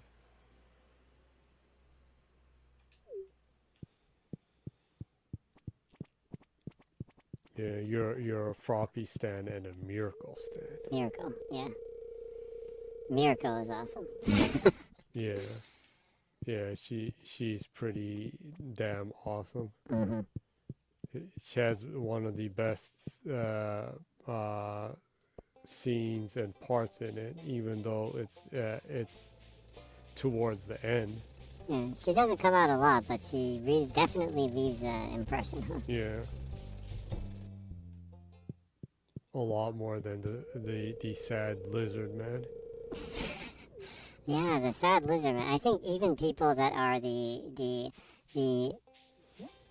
villain team stands forget about him. Yeah. I feel so sorry for that character. He's never had any spot. He's never like bathed in the limelight, huh? Yeah. Well, I think that's part of the in a way intention. Maybe. It's the it's a author's developing story intention arc. that there are people that are really shallow, that are not charismatic, nor have real deep meaning in being bad. but they're just kind of there, and they're bad, and they're not doing good things, They're but they're not very useful either. Still, they're bad because they were influenced by bad people, and they're just kind of following the flock, right? yeah, Yeah, he's that kind of shallow character, huh? he's like a crypto bro. He's like, yeah, I'm into crypto. I bought a whole bunch of NFX coins. I'm awesome. Yeah. He's like one of NFT. yeah. Was it XFT? Was it? I'm forgetting because there's so. Oh yeah, FTX. Yeah. I'm gonna be rich. Yeah, he's probably like one of those random accounts on Twitter that retweets every Andrew Tate post. Yeah, and also like, I'm gonna buy these Bored Ape Yacht Club coins because celebrities are endorsing them. They have to be awesome. that type of evil, Yeah. right? Yeah, if you look at it in that way, he's a kind of an interesting character then, I guess. Yeah. He's in a way every shallow person that becomes evil. Yeah, well, in that sense, I guess you could say the Villain League in that represents a different form of evil. Yeah. So if you look at it that way, they are kind of interesting, huh? Yeah. It's kind of like I don't know. I guess it's kind of like the 7 deadly sins kind of thing. Yeah. They all have different. All of them are different types of evil in a sense. It's like Full Metal Alchemist. Yeah, that was a good anime. Yeah. The original TV series had a terrible. Yeah, the original Incarnation that only had like one season was like so bad. Yeah. It's treated as non-canon. Yeah, well, and they relaunched it and redid it, and that's the one that everyone knows. Yeah, it was that's so great. bad that they erased it from existence. They disowned it. Yeah. And if anyone doesn't know, that's a fantastic and great manga anime by a female author that goes by a male name because she didn't want people to judge or like pass over her work because she was a woman, because not much women make action manga. Yeah, and that's the interesting thing is that like I saw a statistic that I think 60% of manga creators and artists in Japan are women. Mm-hmm. So actually, the majority are female artists. Actually, yeah, male artists are actually the minority. I think it was like 60-40, like I said. Yeah, it's not. It hasn't been put out there, or at least I don't know, but apparently the author of Jujutsu Kaisen, which is popular, it's also a woman, but she uses a pen name, so nobody knows exactly if she's a woman or a man. There's a fairly good amount of people that it's uncertain, right? Yeah. But yeah, that's I think that's it would be nice if people like that could not be judged by their gender, right? But I personally think that it's cool that 60% of all the creators in Japan for manga are actually lean 60% to female creators and 40 male. I actually appreciate about that. I find it cool, and that kind of explains why that the diversity and scope of things that are covered in manga. Yeah. Hmm. You can talk about some games you played.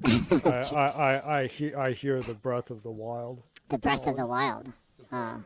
The Wild. And I must answer it. You must answer to the Breath of the Wild. Indeed. Okay. Okay. While Jenny is answering to the Breath of the Wild or the Call of the Wild, whichever you would like to call it, I'll just go on about games I liked this year that I played, I guess. I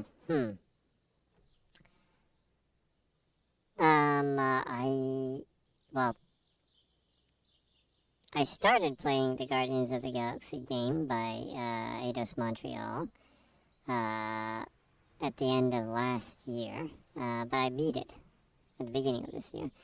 So I guess that goes in games that I beat it this year. The Guardians of the Galaxy game that's still in Game Pass right now is an absolutely fantastic game. I mean, if you don't really like comic book movies or comic book games, I think you would still enjoy the game because the writing in it is superb. The character writing specifically.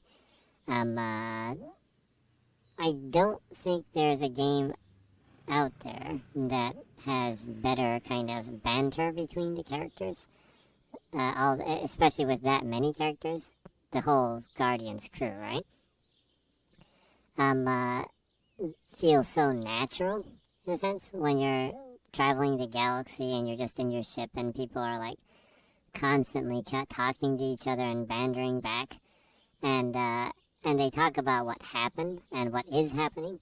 All of it feels really organic, and I think that's an achievement that's really hard to get in games because of games being an interactive form of storytelling. The people that the voice actors that voiced all the characters did a fantastic job, and the writers did a great job in writing out all the dialogue of the game. The story is good too. Although I really enjoyed Mantis in the Guardians Christmas special, I still personally like Mantis in Guardians of the Galaxy more than the movie Guardians of the Galaxy. The Guardians of the Galaxy game Mantis is one of the best characters ever. And I think I will eternally use the word small fuzzy. Little Fuzzy. Oh yeah, Little Fuzzy. Yeah, that was great. I use that on our cat. Yeah. Whenever, I call our cat that, and when I see cats outside, I call them Little Fuzzy. Look at the Little Fuzzy. So Mantis in Guardians of the Galaxy is like hands down one of my favorite characters in any game. Period. Just a really zany, quirky, funny character. It's just the Guardians of the Galaxy game. If you like funny dialogue and smart writing and good voice acting, absolutely play the game. And it's not too difficult. If you find the combat to be tedious, just bring the difficulty down and just run through the story. It's a great game. So that's one of the games that I liked the most this year that I played. Actually, this isn't a full game. The full game was released last year, but the DLC story content was released at the beginning of this year. Lost Judgment DLC, the Kaito Files. Oh yeah. I really, really love this. Yeah, that was fantastic. Yeah, the Kaito Files for Lost Judgment. Literally, if you bought Lost Judgment but you didn't buy the deluxe edition that comes with the season pass, and you didn't end up playing the Kaito Files DLC, you don't have to buy the DLC if you don't want to. If you do, it's better because the school stories are great too. But the Kaito File story is fantastic. Yeah. And he's only the second best himbo next to Sonic. Yeah, and we were talking and about... they're both Sega. Yeah, Sega has a thing for himbos. Sega has good himbos, right? Yeah, and throwing back to Sonic. Yeah, I don't know. I like himbos, right? I like himbos. Yeah, there's something charming about them. So Kaito is like one of the best himbos of all time, in my opinion. He's just one of those characters that's like clumsy and he's not smart, but he has a good heart, and he's really likable and he's positive, and he just he goes for it. He's that kind of guy, right? Yeah. And everyone likes him, but he's really capable too, actually. So the thing is that it really, really captures his character and kind of it brings the character in a lot of fun areas, right? Mm-hmm. Both in the serious direction and in the funny, quirky direction too. Mm-hmm. So anyone who enjoyed Lost Judgment or the Yakuza series or Like a Dragon, absolutely pick up Lost Judgment and the Kaito Files DLC because the story is actually surprisingly good in it too, and it's the one of the later bosses is really funny. I'm not going to say in what way because it's going to go into the spoilers, but it's really funny. Yeah. But It's one of my favorite DLCs I've played in a game. Yeah, it's really good. Yeah, so Lost Judgment Kaito Files DLC. You get the game and the DLC. By the way, the first Judgment game is one of the best games too. So pick that up. They released the PC versions too, so I assume that they'll be able to continue to make the Lost Judgment series. So get into it now before there's like 6 games and you're like, oh, I don't have the time to get into that series. Like a lot of people did with the Yakuza series, right? Mm-hmm. Why did I forget her name? Saori-san. Oh yeah, she's a Saori-san. great Yeah, character. Saori-san in Lost Judgment is one of my favorite female characters in the game of all time. Yeah, She's just this really intelligent, cool character. and she's got a thing for femboys. But she's one of those people that's so capable that she just can't help but help some people that are less capable, right? But she's cool about it, That kind of makes her more cool, She's a really helpful person, but she's not like in your face about it. She's cool about it. And she's such a great character. And she's in a relationship with the femboy lawyer. The soft lawyer, right? Yeah. So I really enjoyed that game. Well, the more recent game, I really like. High on Life was one of my favorite games of this year. I will never forget Demon Wind. Yeah, in fact, even if I wanted to, I wouldn't be able to forget Demon Wind. You need to play that just to see Demon Wind, and after you watch it, you will never forget the alien angel that comes out in it. Alien angel. The alien angel, that's timeless. So in High on Life, once you get to the warp, once you unlock the warp thing, make sure you exchange the warp coordinates for the movie theater. Mm-hmm. If you exchange the warp coordinates for the movie theater and go to a warp point and summon the warp for the movie theater, you'll go into movie theater filled with 3 aliens, and once you sit on a seat behind them, the movie starts. Well, the movie starts regardless, but if you sit on the seat that it says behind them, the movie starts, and it's kind of like Mystery Science Theater 3000. Yeah. You have these 3 aliens in the front. You kind of see their silhouette, and they just continue to talk about the movie during the entire movie. And in a way, unlike MST3K, they give you information and actually explain about the lore and the lineage of the story, which makes no sense at all. They must have went through the wiki and looked through like different files or like I don't know what about the movie, because the one alien talks about so much stuff they just do not explain in the movie. Yeah, so they explain the lineage and the chronological story and the history behind everything, and they even talk about like what happened to the actors after that, and like almost all the actors ended up in porn. But anyways, the commentary is really great. If and when they make a sequel to High on Life, I really hope they put more movie theater warp points. Because I want to hear the commentary from those 3 aliens again. It's really anyone who likes Mystery Science Theater 3000 really needs to see that. Like Tammy and the T-Rex and we haven't Blood seen Harvest. all that. Yeah, blood harvest. And vampire hookers. Yeah, oh boy, that one man. is just awful. So terrible. So if you like movies, it's worth playing just to see those terrible movies. But even if you don't watch those movies, the game itself is pretty solid. It has good traversal. It's a good responsive first-person shooter. Really funny characters, and it's not a long game. Yeah.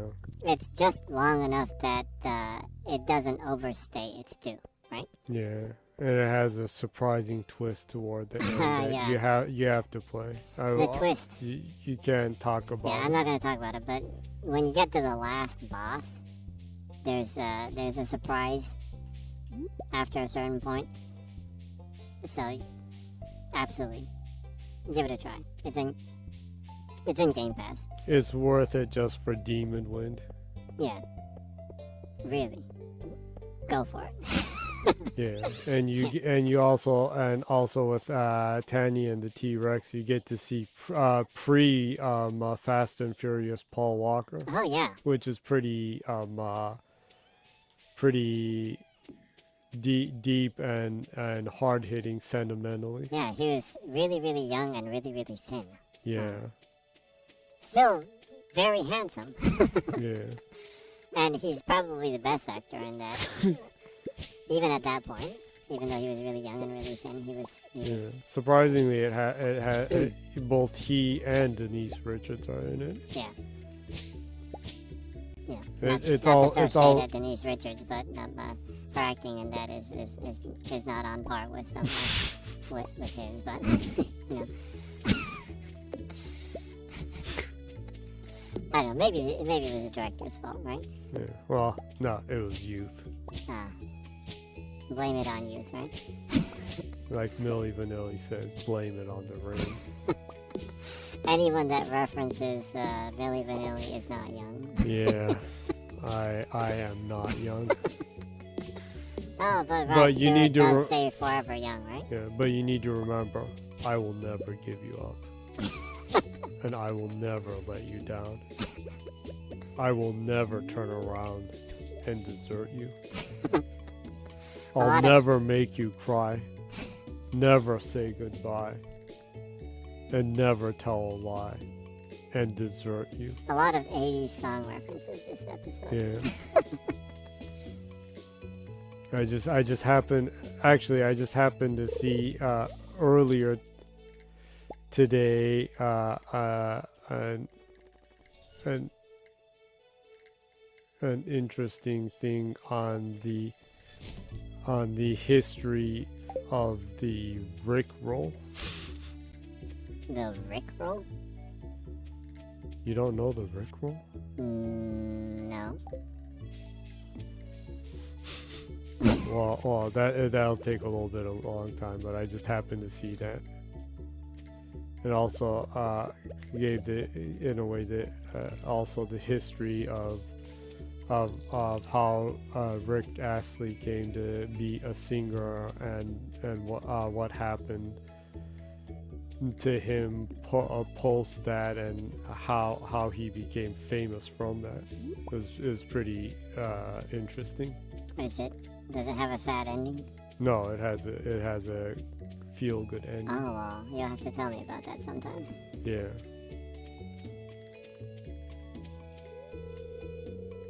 But since it's close to the end of the year, you should rickroll your loved ones. Okay. So you heard it from Jenny. Go rickroll your loved ones. Your kids will love you for it. Okay.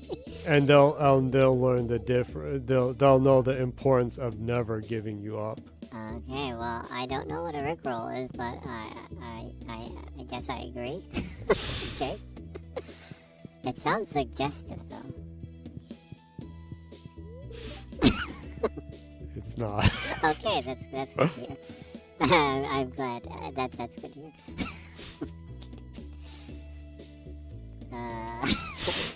Any other games you enjoyed this year? Oh, well, yeah. Talk about classic or retro or stuff like that. Mm-hmm. One of the most memorable, I think one of the most ones in recent history, and it's personally I really enjoyed it. Was Hypnospace Outlaw. Which is a game where you go through classic internet. Oh. And dial-up level internet, right? Yeah. And You have to be old to remember that. and and I don't know. Since I experienced it, it just really clicked, and it was just such a great memory of, oh yeah, there's so much like stuff on the internet like this in early internet era. Mm-hmm. And it's just so much things that were just nostalgic and reminded me of that, and like the things, and it actually has some pretty good songs in it that were very reminiscent of the era. Oh, really? Yeah. Well, it's not in Game Pass anymore. I should probably pick it up sometime and try it out.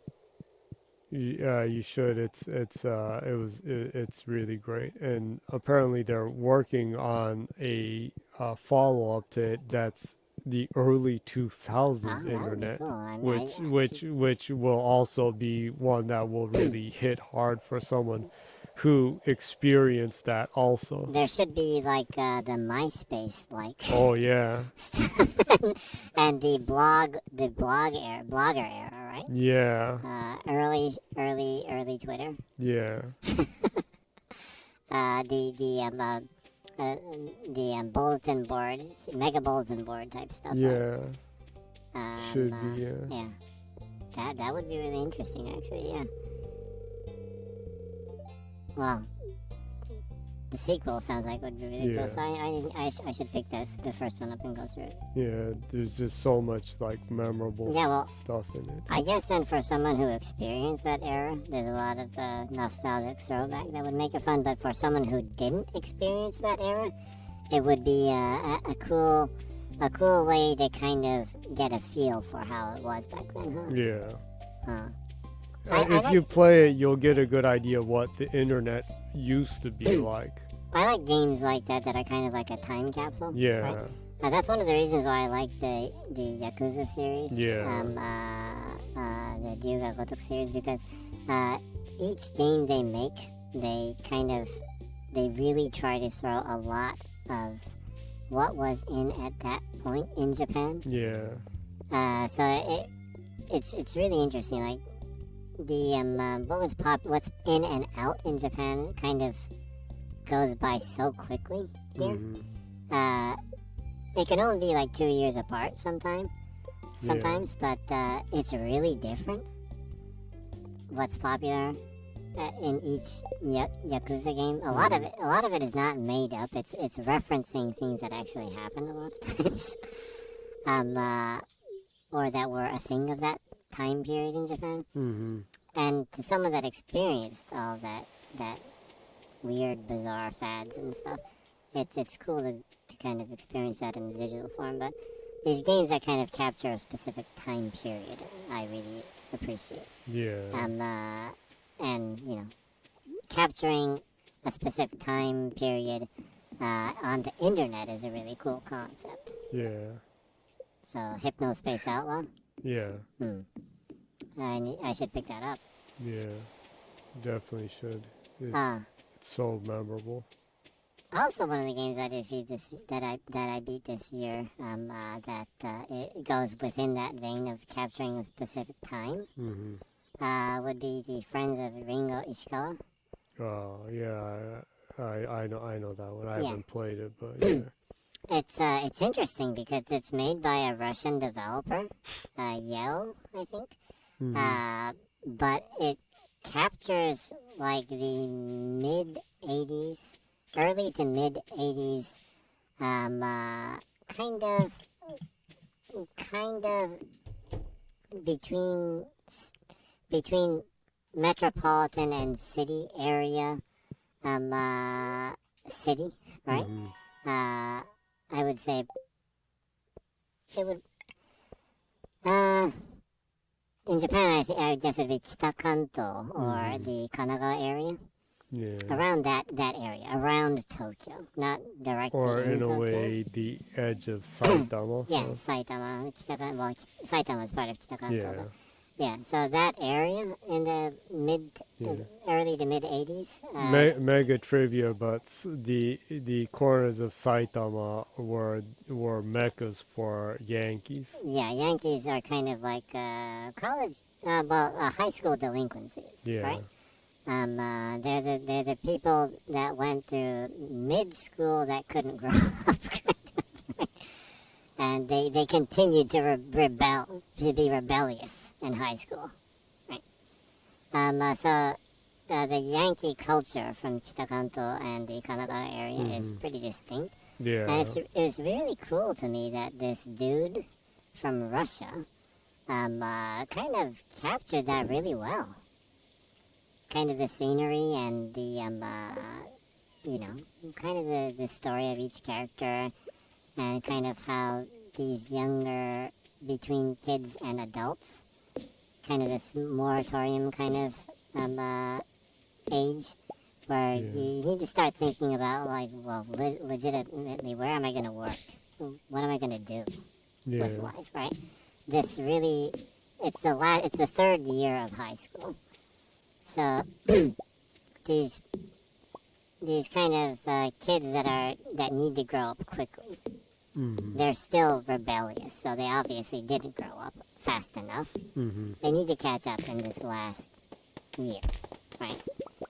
And it captures that kind of that mood in a sense really well. It's not just like a teenage crime kind of thing. It captures that in a more realistic and gritty way. Because you legitimately do need to study a lot, right? You can not study at all if you want to, but that's not going to lead. That the setting is like that's not going to get you anywhere in life, right? So the setting, the characters, everything is just really well placed, but it doesn't do a lot to try to force feed you the story, to say, in a sense. It leaves a lot of things open for interpretation, and I kind of like that kind of storytelling. Yeah. So, but it really captures that early to mid '80s Kitakanto high school delinquents culture that there was in Japan, because it was really distinct. You had the Yankees. I highly doubt that it's been translated into English, but like it's in English. Well, I'm not talking about that. I'm just saying that but it's very much bebop high school and the Dokudenashi blues that deal with delinquents, and especially with the latter, it deals with delinquents starting to think about the future, but still being delinquents and causing problems. And I think it's kind of a slice of life kind of game. It also kind of reminds me of Tokimeki Memorial, where you manage your stats, and you do mini games and this and that to try to bring your stats up. You need to study, you need to exercise, you need to do part-time jobs to make money, you need to eat. There's all these things that you need to manage. So it kind of it's laid back, but it's also really hectic. It kind of captures that feeling of needing to being a young person being put in a situation of having to grow up quickly. I really like that about that game. Yeah. So, and it captures that time era and that specific culture in Japan really well. And I thought it was really cool that it came from a Russian dude. Yeah. Very interesting. Obviously, he really loves the Yankee manga and stories that came from the 80s and early 90s, probably. So, yeah, there's a lot of cool stuff in that game. It's on Xbox. It's on Steam. It's on Switch. I don't think it's on PlayStation. I think I saw that the developer was saying that he was trying to port it to PlayStation, but he contacted Sony and they never replied, so he was like, whatever. That's their loss. Yeah, but it's on Switch, Xbox, and Steam. It's a great game. It's not for everyone. I'll say that. But you should give it a try. It's cool. Yeah. Yeah. He actually added achievements to it, so it's now 2,000. Oh yeah, Along with the Stone Assassin, was it? a Confession of a Stone Buddha. Stone Buddha, yeah. Well, not Stone Assassin. Yeah, that's a really good game too. But like the Friends of Ringo Ishikawa is a really interesting kind of slice of life and kind of captures a specific time and culture in Japan. Well, so yeah, it's a cool game. It's really unique. And if you like Kunio-kun, what was that in English? River City? River City Ransom. River City Ransom, yeah. If you like River City Ransom, you should definitely give it a try. It has a lot of River City Ransom vibes in it too. So. Yeah.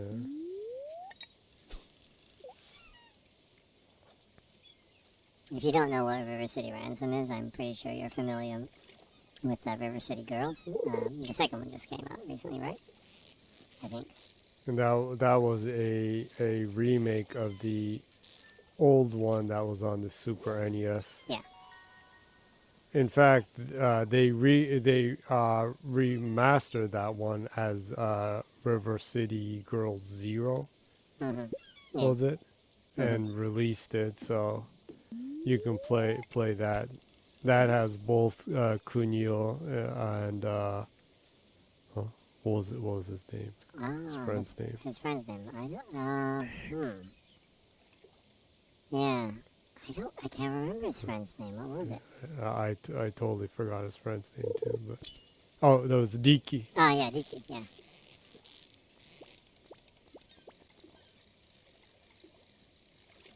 Yeah, the River City Girls 1 game I beat. Too. I wasn't too fond of the game. It was fun, but not too crazy about the character designs. But it had a total horror turn towards the end. The ending was kind of cool in that sense. It was kind of a horror ending, huh? Yeah. It was like, what? What? Oh my god. It's this is actually kind of scary. It's almost like, what was it? Not Unbreakable, but, Sixth Sense. like a Sixth Sense ending. Yeah, it had a moment like that at the end. Oh, I was the ghost. Yeah. Well, one of those things happens at the very end. Yeah. It's a cool little game.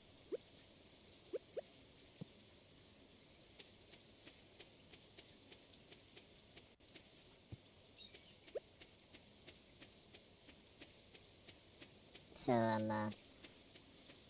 do you have an idea of what's going on in the game? Do you have you caught the flow of Stardew Valley yet? Oh, I'm starting to. Starting I've slowly been doing stuff. Scratch the surface? Yeah, I noticed I can give people gifts. Oh, so you can bribe people?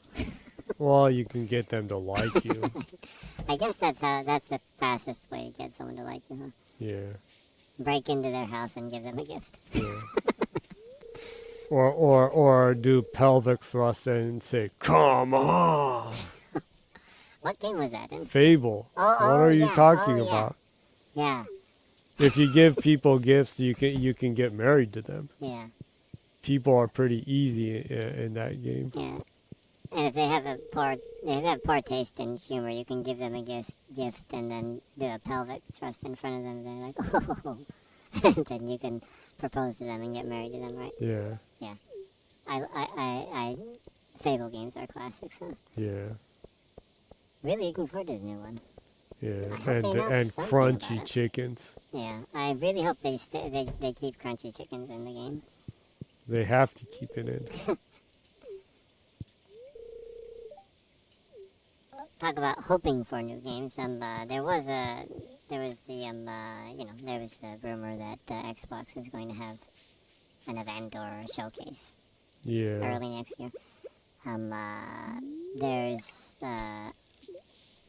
There's a rumor that it will be early next year, and it will be an Xbox first-party showcase. So I guess the rumor currently is going away from the event style and going into showcase style, which would probably mean that it would be sooner than later, I guess, if it's not a physical event. Anyways, there's an Xbox First Party Showcase supposedly coming early 2023. There's a rumor that there's going to be details about the Forza Horizon 5 second DLC expansion. Yeah, I hope so. That would be nice. Yeah. The first DLC expansion was great. Yep. And I also, completed that on like the game oh, really? because of the Eliminator. Yeah. You're gonna have to grind on that, huh? And also, they're apparently gonna show new stuff for the new Forza Motorsport title. Also, this isn't exactly the newest rumor out there, but Jeff Grubb was saying that he heard about it up at Q1 2023 Xbox Showcase too, and he heard that Tango will show a new game, Tango Works.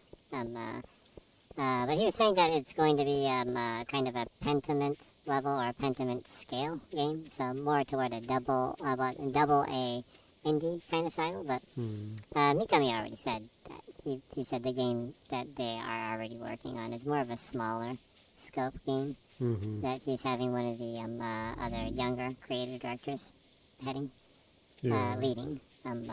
So that would be cool to see. Yeah. I'd love to see. I always like to see new IPs. Yeah. I'm actually more for new IPs than I am for legacy IPs. Although there are legacy IPs that I hope they bring back, like Lost Odyssey and Blue Dragon and stuff. Yeah, I'd love to see that. Things like Illbleed. Yeah, well, I wonder who owns that IP now. I don't know. Oh, we'll talk about Lost Odyssey and Blue Dragon. And the latest Famitsu, Sakaguchi Hironobu of Mistwalker was asked. And of Square fame, the father of Final Fantasy, who put Square on the map, yeah, and they show no gratitude toward him. Yeah, and he promotes Final Fantasy 14 for them on Twitter. He's like, he plays the shit out of that game.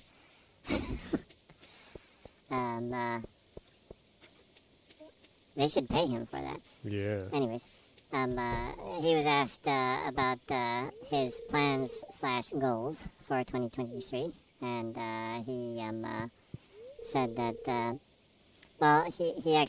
he said that he actually thought that he'd retire in 2023, jokingly, but he said, I decided to give this another go. And apparently he said that he and the rest of the team are working on a new title. And he also said, and he also said that he's currently writing the story of a dark fantasy game. Dark fantasy. Could it be Lost Odyssey 2? That would be great, but that's wishing for too much, right? Yeah. Anyways, that's good to hear. I hope it has something to do with it. Xbox Studio Publishing Division. That would be nice, right? Yeah. Certainly. And I also hope Fantasian will come to platforms for consoles too. That would be nice, huh? I heard it's a good game. It's only on Apple Arcade right now, so the dioramas that they made for that are really cool. So some rumors, I guess. Oh, well, I guess, since I'm talking about rumors, also, Nick from Xbox Era, this isn't exactly new either, but, a while ago he was saying that he heard that Shin Megami Tensei 3, 4, 5 could be coming to Xbox in a similar deal, like the Persona deal, right? 5, 4, 3 kind of thing. He also said that Atlas is, they're really slow, so, don't hold your breath on it kind of thing. I don't know though, but 4 was a DS game, right? So I'm not really sure about that one, but I hope it does come though. That would be nice to see. The mainline Megaten games coming to Xbox would be great. And in fact, it would be great coming to everything, right? Yeah. That sure would. Yeah, Well, I'm not like one of those people that like I only care if it comes to Xbox. I give a damn about game preservation, so I want all games to come to everything, basically. Right? I have no problem with games going to PlayStation and Switch and Steam and GOG and itch.io and everything. Yeah. Linux. Right? Yeah. No. Apple. Apple. Yeah. Apple. Like who the hell plays games on Apple? Yeah, but there are people, so why not, right? Yeah.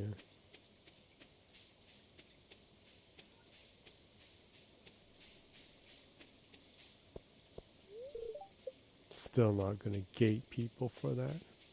Yeah. I'm not one of those JRPG gatekeepers. Yeah. That's like the most pathetic thing in the gaming like troll metaverse. Yeah. I think the JRPG gatekeepers are like the bottom feeders of that whole thing. That's like the dumbest shit there is, right? Yeah, and they all happen to be ponies. And they don't enjoy JRPGs even going to Steam. Well, that's kind of interesting because like, and when you say pony, you're not saying a Sony fan. You're saying a toxic... I'm saying pony, not Sony fan. Yeah, a Sony fan is fantastic. That's fine. A lot of people I know are like that too, and they're great people. I own PlayStation too, but normal people who play games on PlayStation are fine folk, but ponies are like Andrew Tate. Alpha male. They're the alpha males that try to label other males as beta males, right? Yeah. They have this kind of and weird think that complex. they're so cool because they take pictures smoking cigars. Ooh, look at me! I'm so bad. I smoke a cigar. Whatever. I'm sitting on my Bugatti smoking a cigar. It's like I'm sitting on a Bugatti that my parents bought me, smoking a cigar that my parents bought me. That's like the masculinity that an 8-year-old would imagine, right?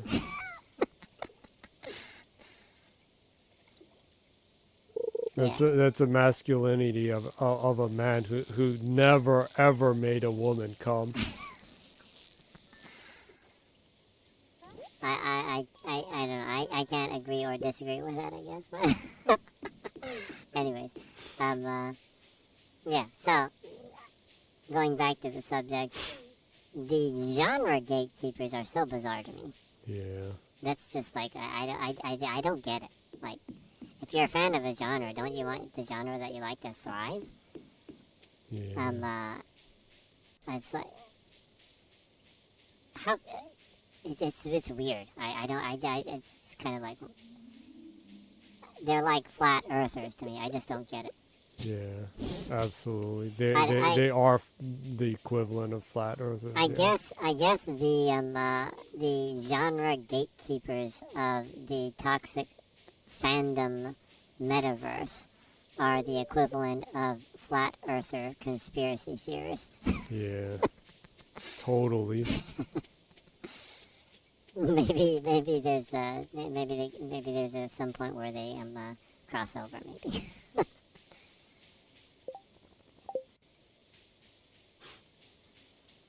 Multiversing. That's what the multiverse of madness is, right? Yeah. Flat earthers and genre gatekeepers. They like men together. Yeah. Basically. And throw like crypto bros in there too, right? Yeah. So are you... Oh no. What? I passed out. Oh no. Oh no, I'm gonna You're gonna get robbed again, right? Probably. This is like one of the most dangerous towns in the world. Every time you pass out, no one helps you and they rob you, right? Or maybe they help you and they rob you. Oh, I lost some money. So I was robbed again. Can you actually go to town and find who is friggin' robbing you and beat the shit out of them or something? That's like, what kind of cruel and unusual punishment is that? You work like a horse all day to the point where you pass out because you work so hard, and then someone robs you while you're passed out. What kind of sick, demented town is Stardew Valley? Stardew Valley is sadistic. You're Jerry Roller. No, so there's the other guy that said that. Oh, So yeah. and so is sadistic. What was his name? He always wore that cowboy hat, huh? No, No? no, it's not Jim Ross. It's the guy that was on SmackDown. Oh, the guy that was on SmackDown. He kind of looked That wasn't Taz. It wasn't Ted. Well, no, this must be like so like ancient talk to people because Oh, yeah, well, when I was watching WWE, that was like 20 years ago. yeah, he was that other dude that kind of looked like, what was it? The, whatchamacallit? The IGN Xbox dude. I'm not sure if I'm remembering this correct, but that other announcer kind of reminded me of him. Ryan McCaffrey, yeah. He kind of looked like him. In my memory. My memory is probably wrong, but anyways. Yeah, obviously. Obviously. Do you remember then? If you can't remember, can you deny? No, I can't. Well, we agree on that point then. I remember what he looks like, but I don't remember if he looks like the suck up IGN guy, the suck up pretend Xbox guy. Well, I don't think he's really pretending to be anything. He's just a suck up to the higher ups and to Sony. Look, is that how you want to end this podcast? That's not the last thing I would talk about. Okay, well, let's throw that out the window then. Along with that suck up. Yeah, well, my opinion is that I don't really care about the dude.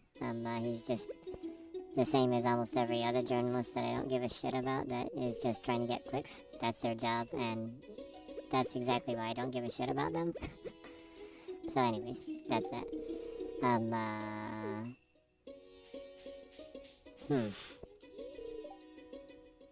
I guess I haven't covered the Xbox Japan hardware sales this week. Oh yeah, that's right.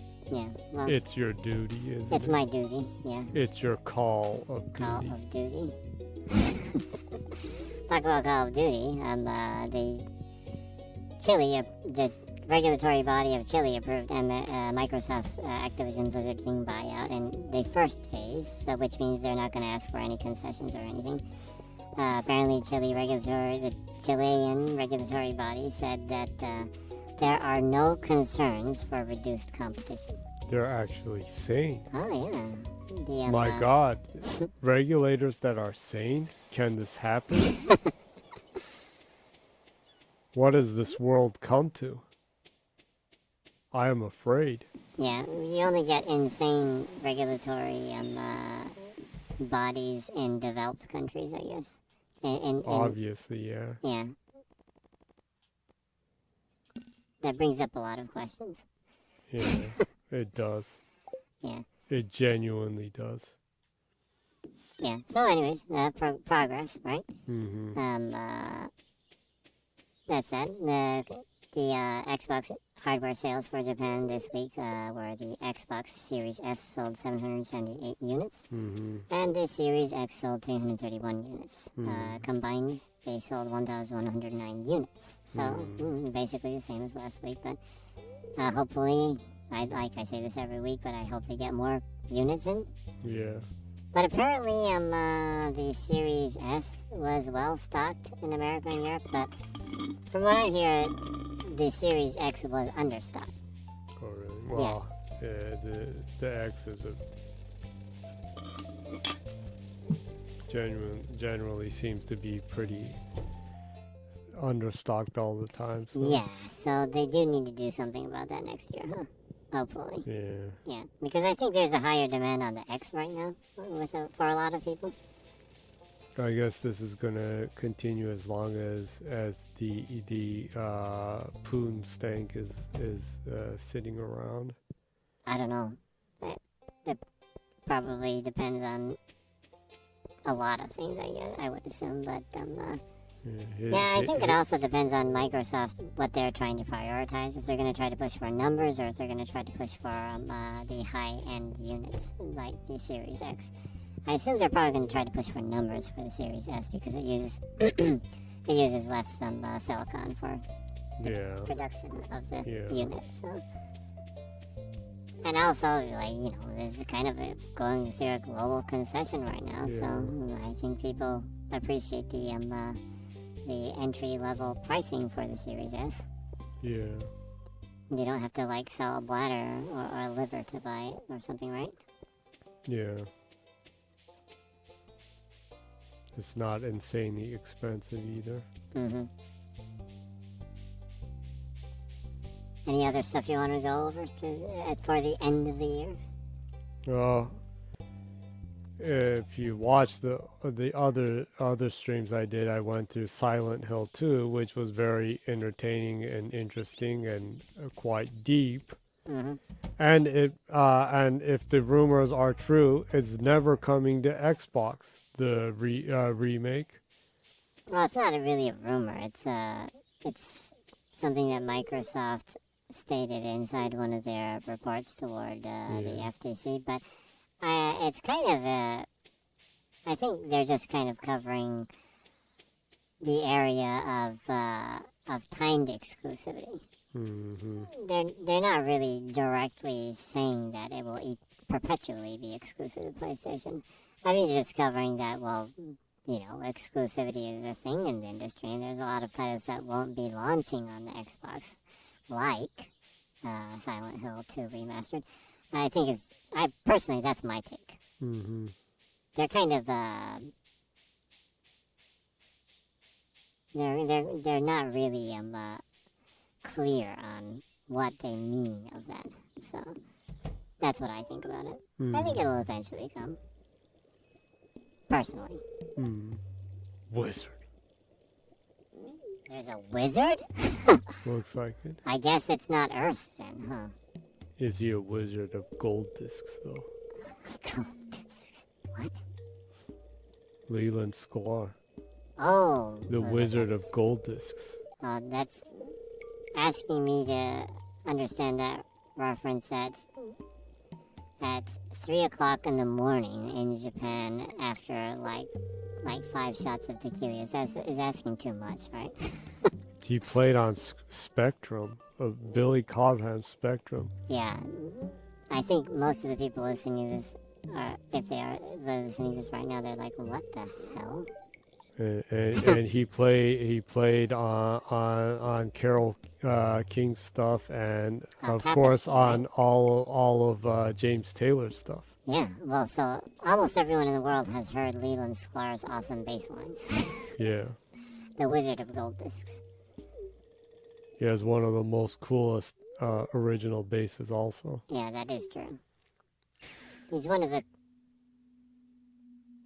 coolest looking bassists around too. Yeah. Literally looks like a wizard. Yeah, for reals. Now, if you don't know what Leland Sklar looks like, just think about Gandalf and then give him a bass. That's Leland Sklar. Pretty awesome, huh? It's pretty awesome, huh? He uses that bass like magic. Mm-hmm.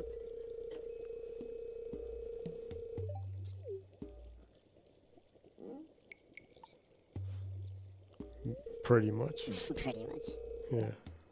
Oh yeah. And I also on the stream in Japanese I went through Binary Domain, which is a fantastic game by RGG Studios. Yeah. Also Sega again, but it's back combat. You can still buy it digitally. Go buy it. Yeah. Binary Domain is one of the best games. In my opinion, one of the best cover shooters ever made. Yeah. Gears of War is the best cover shooter ever made, and Binary Domain is the second best cover shooter ever made. It really is legitimately a great game, in its own unique way. It's not just a Gears of War clone, huh? Yeah. It has real good characters in it too. Unfortunately, the only place you can play it right now is on Xbox, unless it's on PlayStation Now. Was it on Steam? I have no idea. It's not on Steam in Japan at the very least. It might be on Steam in America. I don't know. I don't know if they were making PC games back then. Yeah, I don't know. I know that it's not on Steam in Japan. Anyways, if you're interested in it and you have an Xbox, go buy it. It's a great game. Yeah. Absolutely do so. Yeah, but going back to the early topic, games of the year, Sonic Frontiers, I really enjoyed. Really enjoyed Vampire Survivors. Oh yeah, that's a great one. Yeah, older ones though, like I said, Binary Domain, Silent Hill 2. I also went through Hades and completed it also. Oh. You really like that game, right? Yeah, it was fun. The quest with Hercules was tedious. No, Achilles. Achilles. Yeah. She just would not cough up the final quest. Yeah. And also, like I said, Hypnospace Outlaw. Those were especially memorable ones. Look forward to next year. A lot of big games coming out next year too. Yeah, finally, Xbox will get out of its stride of absent AAA games, I guess. By ponies, nothing is even A on this side. So. Well, I'm not talking about ponies right now, so let's focus on Xbox. Yeah, like little PlayStation Andrew Tates. Yeah, so there's a lot to look forward next year, right? Yeah, lots of small dick energy at getalife.com. That's like the best tweet ever in the history of Twitter, right? Probably, yeah. Yeah.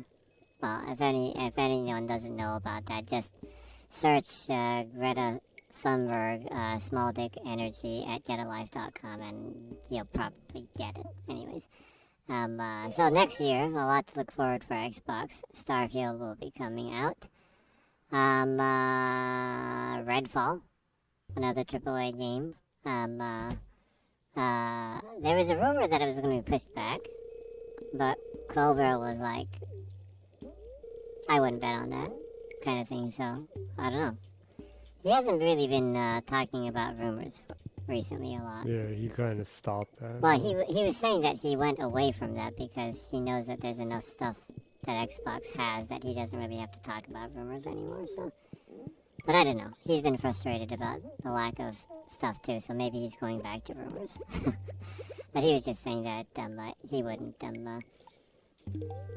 well, that he seems to not agree with Redfall being pushed back. Forza Motorsport will probably, most definitely come out next year, sometime next year. There's actually a whole bunch of stuff. Yeah. But there's so much stuff, it's kind of hard to tell what will come out, right? Yeah.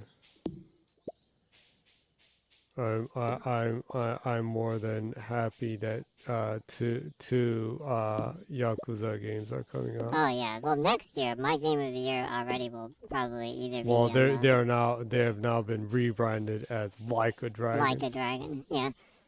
Probably game of the year contender already for me would be Like a Dragon Ishin. Yeah. And Like a Dragon. So looking forward to that. Yeah. Like a Dragon 8 Gaiden, 7 Gaiden. Yeah. The man with no name. Who erased his name. The man who erased his name, yeah. Those two are already game of the year contenders for me. Yeah. Already. I don't care what anyone says. So really looking forward to that. There's a lot of good gaming already announced for next year. Resident Yeah. Evil 4. That should be awesome. I'm also looking forward to Monster Hunter Rise. Yeah. I'm looking forward to making a kunoichi in that game. Yeah. I haven't went through any of the Monster Hunters, so Mm-hmm. I look forward to finally playing one.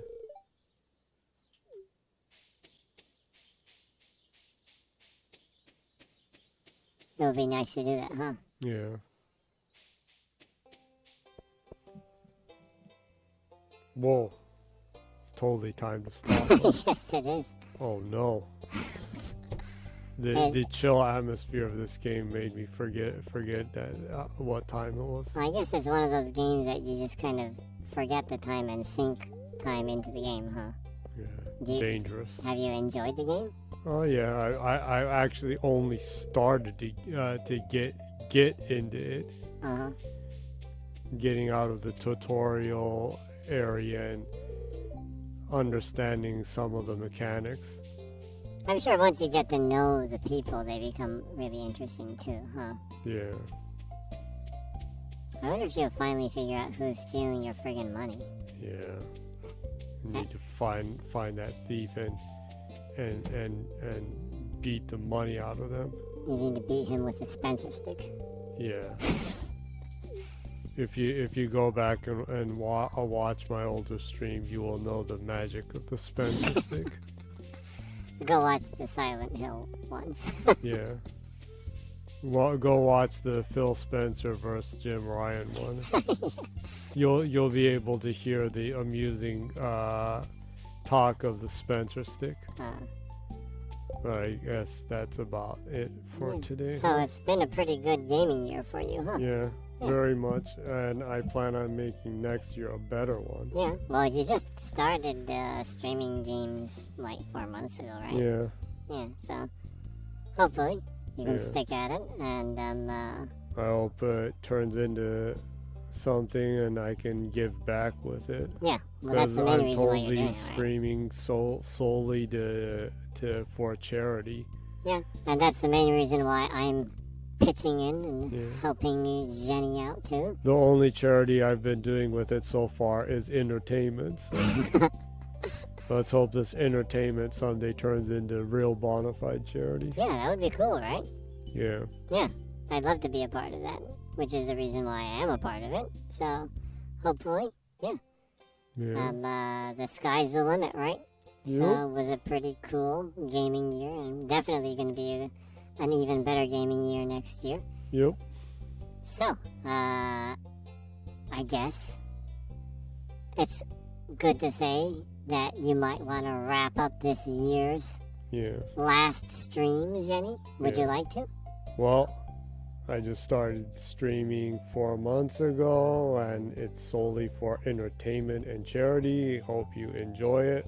Hope you come back next week or hear it sometime tomorrow, next year, 10 years, a million years, or your AI that's just listening to fragments of memory that used to exist on the internet. But either way, hope you got something out of it. And until next week or next time, good night and keep smiling. Awesome. Have a great new year, and see you next year then. See you next year.